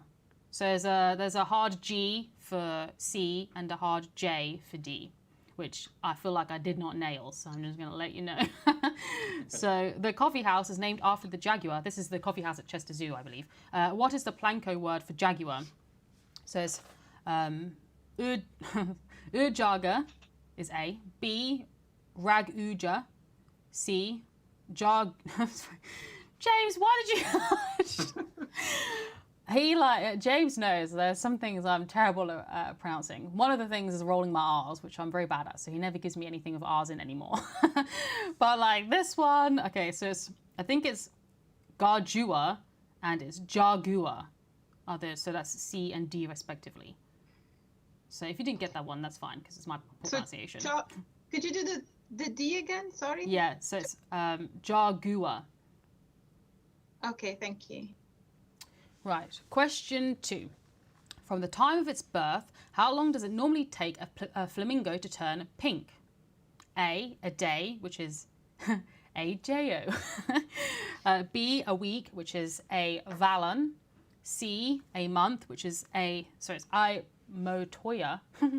And D, a year, which is I-Yara. So I'm going to do the English again. From the time of its birth, how long does it normally take for a flamingo to turn pink? A day, B, a week, C, a month, and D, a year. Zach says, hold on, what's this part of the quiz? This is another Planko round, which is the language used in Planet Zoo and Planet Coaster, just in the Planet Universe. Okay. Question 3. One of Chester's animals, Fiona, gave birth to twins earlier this year. The Planko species name for Fiona is Reintroduction lermel. What species is this? A, African wild dog. B, West Lowland gorilla. C, ring-tailed lemur. And D, West African lion. So I'll do the question again. One of Chester's animals, Fiona, gave birth to twins earlier this year. The Planko species for Fiona is Reintroduction lermel. What species is this? So A, African wild dog. B, West Lowland gorilla. C, ring-tailed lemur. And D, West African lion. Which one is it? What was the name again in Planko? It's Reintroduction lemur. All right. Brunk is the Planko translation for a group of rhinos. What is this grouping called in English? So this is another collective noun, which I was actually going to do, but then James sent these over before. So a bash of rhinos. B, a crash of rhinos. C, a dash of rhinos. Or D, a mash of rhinos. So sounds nasty. Brunk is the Planko translation for a group of rhinos. What is this grouping called in English? A bash. B, a crash. C, a dash. Or D, a mash. Bye, Dino Games. Thanks for joining us today. All right. Let's move on to question 5, which is the last one in this round. Chester Zoo has been running virtual zoo days since March. Which type of animal did not feature on the first day? Okay, so Scorte, which is giraffe. Elifa, which is elephant. Turangaton, which is orangutan.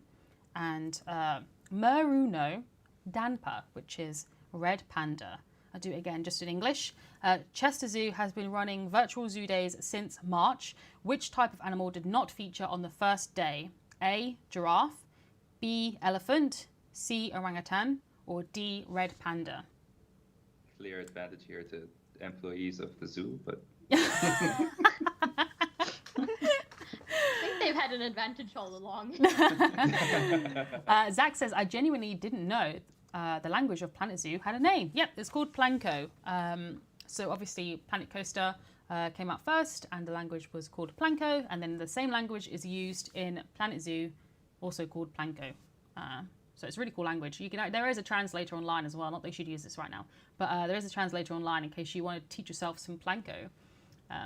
Yeah. I think James put too much faith in me for this round. Right, let's go through. Question 1. The coffee house is named after the jaguar. What is the Planko word for jaguar? The answer is D, which is jaguar. Jaguar. Which when I was like pronouncing it, I was like, this sounds a lot like jaguar. I feel like I'm getting a bit too close. Right. Question 2. From the time of its birth, how long does it normally take a flamingo to turn pink? The answer is a year, which is a yara in Planko. That was D, right? That's D, yep. Nailed it. Question 3. One of Chester's animals, Fiona, gave birth to twins earlier this year. The Planko species name for Fiona is Orangtillan lermal. The species is ring-tailed lemur, which is C. Damn. 3 for 3. Okay, question 4. Don't jinx it. Brunk is the Planko translation for a group of rhinos. What is this grouping called in English? The answer is B, a crash of rhinos. D. B. Did you say D? Nope. Nope. Okay, I'm going with B. All right, last one in this round, and then it's the picture round. Question 5. Chester Zoo has been running Virtual Zoo Day since March. Which type of animal did not feature on the first day? The answer is C, orangutan, which is Turangaton, which is orangutan in Planko. The orangutan actually featured on Zoo Day 6. So they went on the first day. Okay, let's get around to the exciting picture round. Naomi says, I miss Chester Zoo so much. I volunteer there, but still shielding, and I've not been there since February. Oh, that's sad. Have you been watching the virtual stuff? I feel like that was a really good way to tide people over. It's really nice to see the animals still. But we're gonna go into, so I'm just gonna get rid of this. Right, we're going to do the Planko, not Planko, the picture round now. Okay, this is the last round of the quiz. And then we'll be doing the raffle at the end. So if you would like to take part in the raffle, let me just shout it out again. So far we've raised £6,193. Yeah. So every pound that you enter into the raffle is an entry. Nope. Every pound that you enter via donation from the Just Giving page, you'll be entered into the raffle. The raffle includes 1 family membership at Chester Zoo, 1 pair of tickets, and then a second pair of tickets. So those are 2 separate prizes. So 1 pair of tickets, a set of Planet Zoo plushies. So if you actually haven't seen them all, we've got the zebra. You'll be able to choose which ones you'd like. You can choose 3. The lion. We've got the giraffe. Got the lion right here. Yeah. We've got the elephant. We've got the hippo. And then we also have the elusive jaguar, which nobody has got yet. Nobody has got this. We've got boxes of these in the studio, but nobody's got them yet. So if you win it, you'll be the first person to have it. And then we also have the base game of Planet Zoo. And which one is that? Is that Pickle? That's Pickle. No, wait, that's Chutney. Sorry. Having a really long drink.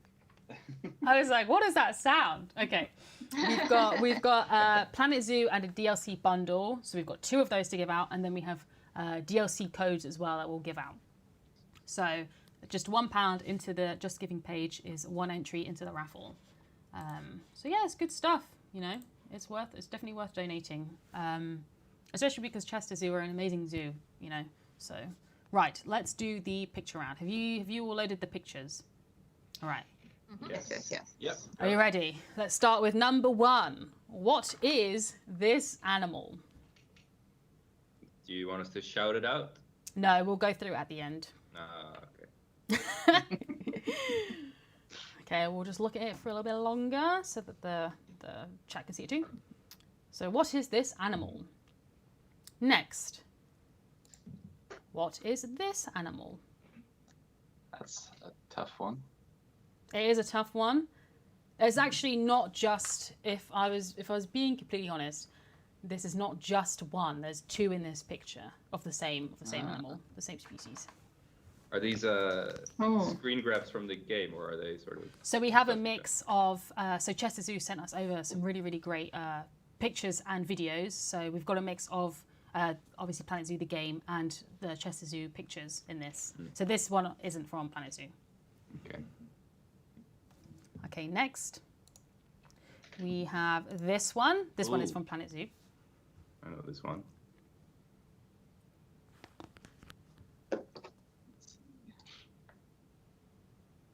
Yeah. Okay. Dave knows it. The next one is this one. Beautiful. Yeah, you having fun. The thing is, I actually had to ask. So Stegs, one of the CMs that used to work here, when we did our quiz last time, he actually did all this like jumbling for pictures, and I had to message him, and I was like, "How do you do this?" And he gave me the worst advice. I was like, "I'm just going to Google it. I can't comprehend what you're saying." K-Tronica says, do we get bonus points for guessing the name of the animal if it's at Chester Zoo? Whoa, why not? Whoa. I mean, I won't know the answer, so you could shout anything. But I mean, at the end of the day, there's no actual prizes. It's just taking part and being rewarded with No, I was wrong. a good feeling. There's no actual prizes. All right, this is the next one. What is this? I wonder what that could be. Oh, sweet potato. I haven't. So for this round, just because of time, we won't be doing like the full species. Obviously, there are different types of this animal. So if you just get the general animal, that's fine. We'll go on to the next one. This one's my favorite. I put lots of work into this one. This is very, very beautiful. I Thank would want you. this on my wall, I think. Is this an animal interpretive. in our game? Yep, this is actually from Planet Zoo. What? Yeah. I felt like, I was going to say Picasso, but Picasso didn't do this kind of art. So I'm just like an artist, a really famous one.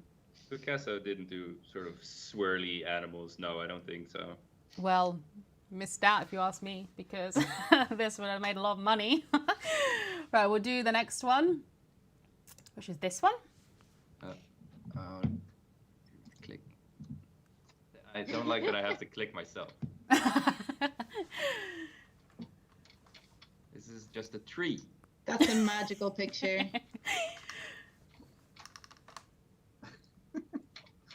This was a lot of fun for me, everybody. But this genuinely took like an hour. This is great. This took like an hour of my time yesterday making these pictures, and there's only 10 of them. It shows. Right, we'll move on to the next one. Okay. This one is quite tough, I think. Easy.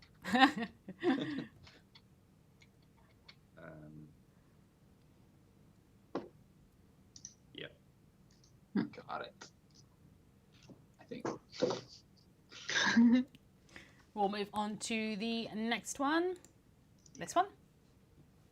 Do we have to be specific? No. Well, as long as you have the general animal, that's fine, I think, for this round. I think it's too tough to be very decisive. I think... So just bear is fine. I think the next one is the last one. Okay. Which is this one. Ooh. This one's pretty breezy, I thought. Although I actually did the most manipulation to this one, and it does not show. It does not show. I don't know why I tried. I was like, yeah, I need to make this one tough because it's very, distinct. And But this was number 10, right? So you're like you've mastered the tools at this point, and you're like fully going into it. I know, but like when you see the actual thing, it looks exactly like it. I was like, why did I bother? Okay, too iconic. I will show the manipulated one, and then I'll show the what the picture used to look like before I manipulated it. So this was the first picture, and it looks like this: a giraffe. Yeah.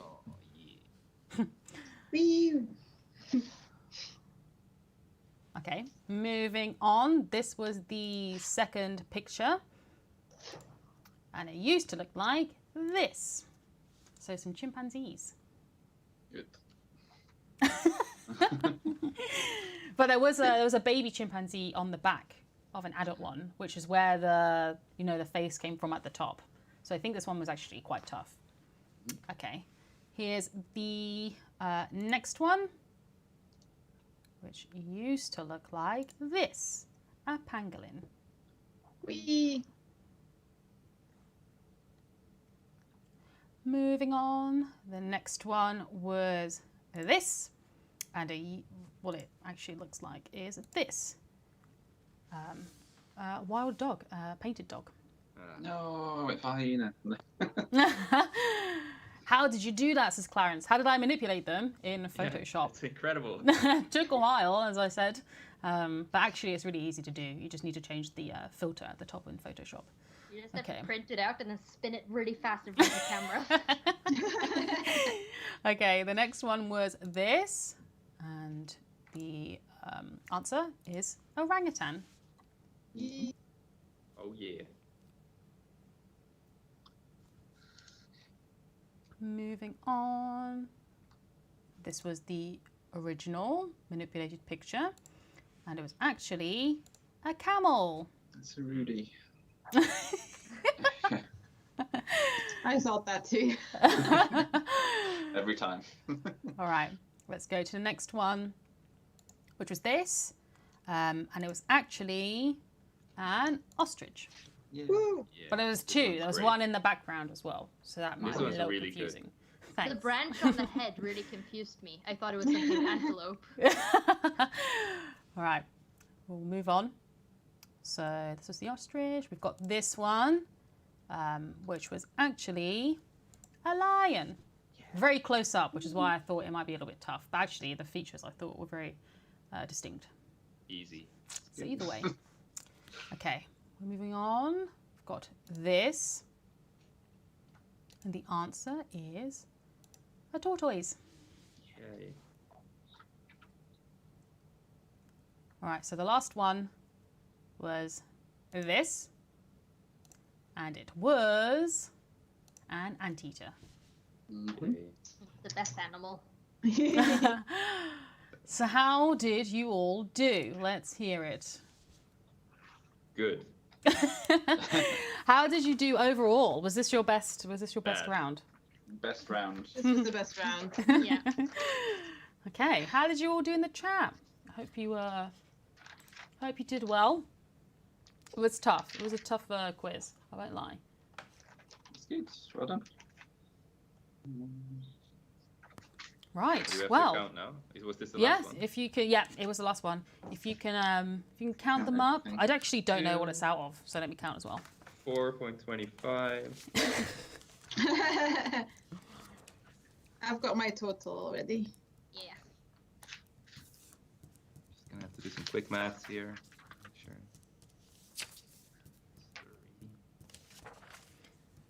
3 plus 1. Half point through. I believe it was out of 35. If my math was correct, which I doubted. Let me write down before I forget the number 35. I actually got 35 out of 35. Well, you made it. No. Anyway, so how did you all do? What did you?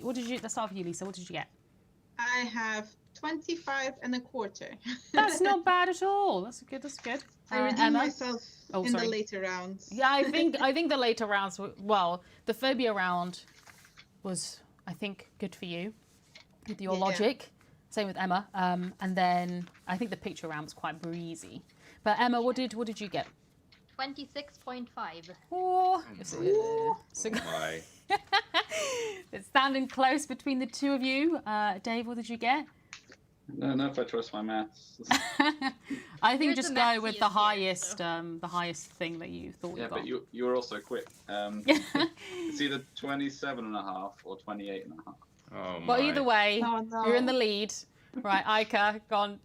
Well, I'm gonna say I've got 17 and a quarter. Okay. But, you know, I'm from the Netherlands, so what are you going to do? That's an extra 5 points, right? Well, how did you all do in the chat?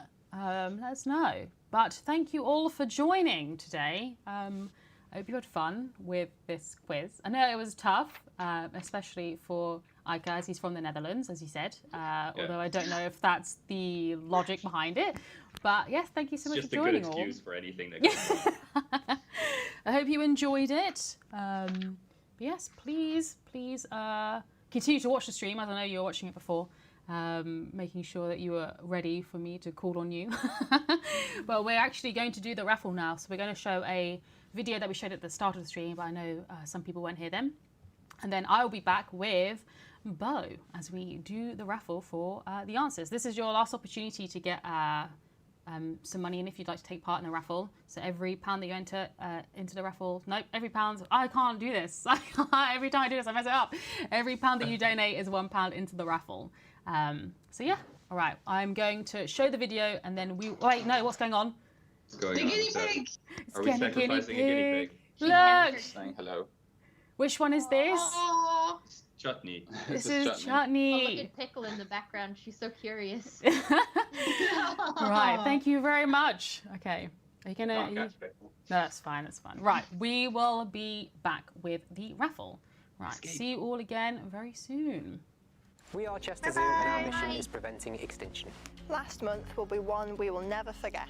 We thought Chester Zoo may have stayed closed forever, but you have changed that. You've shown overwhelming kindness when times are hard for everybody.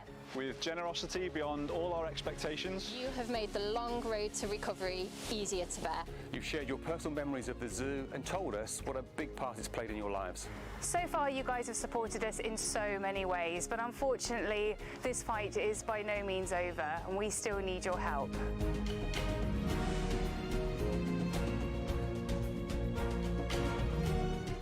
To those who have fundraised on our behalf, shared our story or donated, For our members that have stood by us and have continued to do so, You've given us a little more hope and you've made a real difference so far. You're helping us to ensure that endangered species have a future. For that, whatever happens, we are always thankful. thank you. Thank you. Thank you. But let's not stop now. Let's continue to save our zoo. Hello, everyone. Okay, we are back, and I am joined by Bo. Hello. So, hello, Bo. How are you? Hi, I'm good, thank you. It's been a while. I know it's strange. It's a very strange sensation to do streams again after a while. Oh, I've just seen that Julie has gone into a meeting. Thank you so much for joining, Julie. So Julie was one of the people that helped set up this stream. Julie says she's off to head into a meeting. But yes, thank you so much for joining. But we will talk about the prizes one more time so that you can enter into the raffle last minute before we pull the winners. So Why am I so big on your screen, Chanté? This is like really jarring for me to say. I can, hang on, let me try and make myself bigger. I'll just like go I will over make here. look, we'll sit next to each other. There we go. Yeah, that's good. That's good. Okay. I was like, what is going on? Like a lot of bow in one screen. I'm not enjoying that. I'm going to make myself a little bit smaller. There we go. So it's not, okay, right. So we'll talk about the prizes that we're giving away. So if you have donated any money into our Just Giving page, if we can post the link for the, well, I guess the last time basically, for every £1 that you donated into the raffle, that is one entry into the raffle. I've done it wrong again. Every £1 that you donated into the Just Giving page is one entry into the raffle. We will talk about the prizes. So 1 family membership to Chester Zoo. We've got 1 pair of tickets and another pair of tickets. So those are 2 separate prizes. Those are both for Chester Zoo. We have a set of Planet Zoo plushies. So you can pick from any, so 3 out of these plushies. So we've got the lion, we've got the zebra, we have the giraffe, we've got the elephant, we have the hippo, and we also have the the special Jaguar. Nobody's got any of these yet. Nobody has a Jaguar. Not even me. Dying for a And Jaguar. I'm here. And then we have a Planet Zoo base game and DLC bundle. Then we have another one of those. And then we will be giving away DLC codes as well. Yay. So, are we ready? We'll wait for any last minute donations. Shall I give it 2 minutes and then I'll get the list? Yeah, let's do it. Well, in that time, Bo. No. Let's chat. How are you? Let's chat. I know it's not been a long time since we chatted, but it's been a long time since we've been online, like streaming and stuff. Yeah. I just want to say, like, thank you so much for hosting and organizing this awesome charity stream for Chester. I think we should all put some hearts in the chat for Chanté. She did a really brilliant job. And I think we raised like nearly £6,300 now, which is awesome. Let's have a look. So thanks to everyone. Yeah, I mean, we're really close. We've got 6,285. That extra £15 would be really cool. Let's round it up to another 100. Yay. Captain Kerfuffle says, Chanté, would probs take the entire stock of Jaguars? They're actually locked in an office at the moment. So next time that office is open, I will be here. She's going. But is there anything that you want to talk about, Bo? I don't know. What do you want to talk about, Sean? Well, how have you been in this time? Since obviously we haven't done streams in so long, whereas I did one quite recently. What have you been up to? Anything crazy? Anything special? I feel like this is a very pointed question.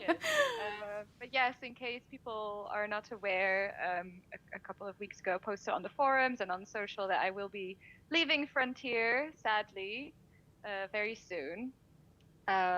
So yeah, just wanted to say hi to everyone today. And obviously this stream is very much about Chester Zoo, so I don't want to take up too much time. But just wanted to say, goodbye with my face. And just to thank everyone who's here in the chat, or anyone who's watching later, or anyone who has sent nice messages and stuff. It's been a really heartwarming couple of weeks to hear from everybody. Yeah, I'll miss the Planzoo fam and the Planko fam and the Jurassic fam. But I will keep checking in from afar. And if you want to kind of continue following me and stuff, just follow my Twitter. I'll be posting soon where I'm going next. I'm staying in the gaming industry, so it's not the last you've seen of me. I'll also still be playing Planet Coaster, Planet Zoo, and Jurassic for sure. Very excited for all those games. Very excited for the team. And of course, I'm Chanté's biggest cheerleader, so I'm gonna be, nagging her all the time on how she's doing. So yeah, I'll definitely be around. But yeah, that's it. Kind of. It's not, Chester Zoo is great. Let's focus on them and give away some awesome prizes. But yeah, we just wanted to give Bo the opportunity to say bye to you all, as you said, with her face. As we don't know when we'll be streaming next, so we wanted to take this opportunity while it presented itself. But we obviously are continuing to focus on the amazing Chester Zoo. Zach says also, no, that's not the one I was going to read. He says, also, it's great to see you, Bo, but I went to read the one before that, which is, I've got a question, Chanté. My donation is anonymous. Will I still be eligible for the raffle? I don't know if we can tell via email. If you've left your email address in the box, then we will be able to see it on the back end. So I'll download it now, and if it is an anonymous and there's no email address, then there's sadly nothing I can do. All right, let's have a look. Let's do the raffle. I'm Exciting times.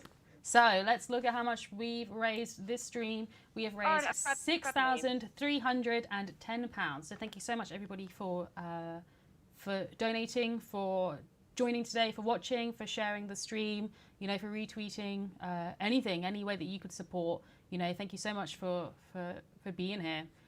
But let's do it. Should we pull the winners? Yes. Right. Which prize do you want to start with? Let's do a Planet Zoo plus DLC bundle. Let's start with that one. We're communicating via a Google Doc.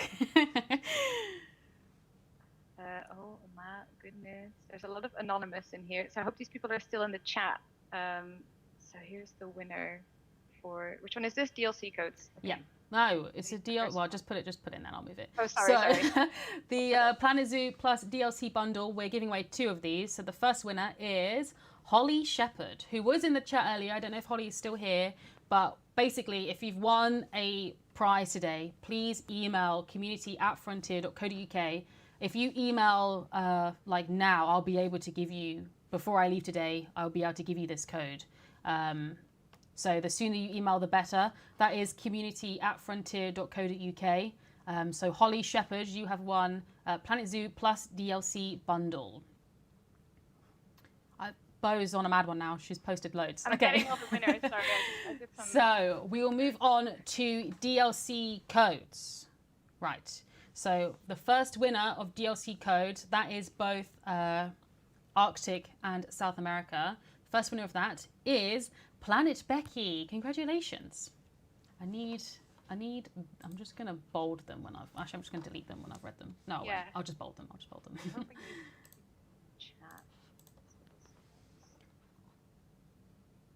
I saw Planet Becky in here earlier too. So that's DLC codes. Planet Becky is currently congratulating Holly in my chat. So you've also won. Right.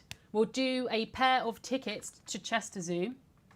This is just the tickets. Okay, so this is not, we're not paying for you to like get there yourself or anything. It's just the tickets. The first winner is Heather G. Congratulations, Heather. So please email community@frontier.co.uk. You are a winner, yeah. Let's move on to some more DLC codes. The next winner of those is Charlotte McElroy. Congrats! Woohoo! Woohoo! All right, there you go. Did my job. Oh, actually, you reminded me. Toes plays. I'm just going to load up Planet Zoo as well. Because Toves Plays sent us a really good blueprint. So I want to show that while we're still here. Because Toves Plays has won a set of Planet Zoo plushies. So out of the plushies that I showed, you can pick 3 and we will send them off. Toves Plays says congrats in the chat. It's funny, the delay. All right, so the next winner is, for some DLC codes, is John O'Hanlon. Congrats. I will make this orange. 1 pair of tickets. The winner is Rudy Rankamel. What are the odds, Rudy, eh? Right, let's go on to the next one. Planet Zoo Plus DLC bundle. The winner is Captain Kerfuffle. And the last winner of this raffle for 1 family membership to Chester Zoo is Older Robot. Congratulations. Congrats. So exciting. Please email community@frontier.co.uk if you have won any prizes. I'm about to go through them again in case you missed your name. So the winner of DLC codes is John O'Hanlon. Some more DLC codes. Charlotte McElroy. Some more DLC codes is Planet Becky. Planet Zoo Plus DLC bundle, Holly Shepherd. Planet Zoo Plus DLC bundle, Captain Kerfuffle. Set of Planet Zoo plushies, Toves Plays. 1 pair of tickets to Chester Zoo, Rudy Rankamel. 1 pair of tickets to Chester Zoo, Heather G. And 1 family membership to Chester Zoo is Older Robot. So congratulations, everyone. Awesome. Well done. Right, Yay. I'm just about to load up this blueprint that I wanted to look at. Right. Am I still going to be like a giant? You can, yeah, no, I'll have your voice on still. Actually, I don't know if I will. 1 second. Yeah, I have your voice on still. I just need to make the music quieter. Right.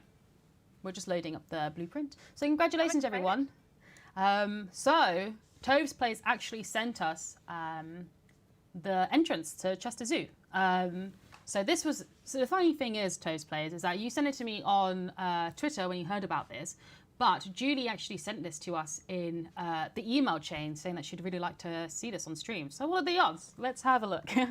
So this is the entrance to Chester Zoo, which I think if anybody in the chat, wants to find out some more about Chester Zoo, so we've got the whole car park here as well. But I think if anybody wants to do some more research via, the website or anything, you can use this as a base and actually, build Chester Zoo. So yeah, I thought it was really cool. I really wanted to show it off because That's awesome. you could tell when somebody puts a lot of work into this. Like they have all the ticket booths. So yeah, I thought, you know, I'd love let's to show visit. off. It looks awesome. I'm so excited. Also Yeah. love the car park. That's really nice. Sorry, I'm seeing it with a delay. So. I know, but the car park is really cool. It does add that layer of realism, Bicycles. which I think is always important. We've got this little thing over here as well, like a nice little pond. I think it's nice. Very nice. Here we are. I'm just reading the chat at the same time, sorry. And then I like these as well. Like we have the for electric cars, and then we have you know, disabled holders. We've got these. Huge.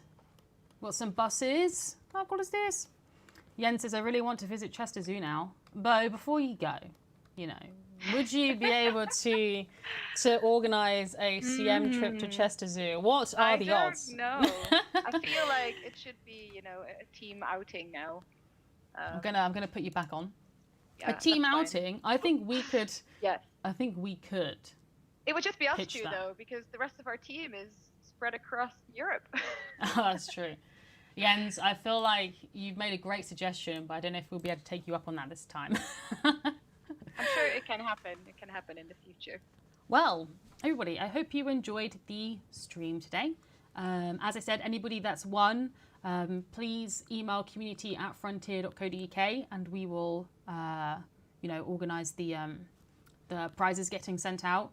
I can post the winners in the chat if that makes it easier. Actually, Bo, can you post the winners in the chat because mine's on a separate PC? Yes, I can. I'll do it this way. Nope. And also, Not thank formatted you. very nicely. I apologize. It's all Oh, good. no. You don't. Not posting. Thank you so much for joining Broken it. today. Thank you to everybody who donated. It's been a really fun stream. We raised over 6,000 for Chester Zoo, which I think is great because, you know, it is a time of need for them. As I've said before, they've raised over 2.5 million, but as we know from our Planet Zoo experiences, a lot of money seemingly doesn't go a long way in zoos. So it's going to go to a great cause. All the money is going directly to them. And yeah, it's been a really fun stream. Bo is very concentrating right now. Very concentrating. It was copying with emails, and it's not posting in the chat. So we'll post it as an update on the Just Giving page. How about that? We can also post it. Or on the forums or something. Yeah, we can post it in the what's the word, under the YouTube. Oh yeah, On the video as well. We can do that. Let's do that. Captain Kerfuffle says, thanks everyone for all their support. Thank you, Chanté, for a fun stream and also both your appearance. Forumtastic says, well done, Chanté. Thank you very much. Toves Play says, thank you for a really fun stream. Great work, Chanté, Bo, Devs, and Peeps. Anna says, bye, guys. Steve says, thank you for arranging the fundraiser, Bo and Chanté. You were both awesome. Thanks, Yay. Steve. Eddie says, thanks for the stream and thanks for supporting Chester. I think it says Backblast says, thanks for the stream. Heather says, thanks for donating and joining us. Right, we're going to head off now. Forumtastic says, thanks to all the Frontier team for your work on this stream. James says, great job, Chanté. I hope you did. I hope I did you proud with the pronunciation. It was very tough, James. I'm really sorry.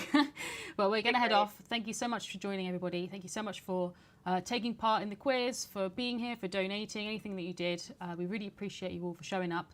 Thank you both for all of your, all your time.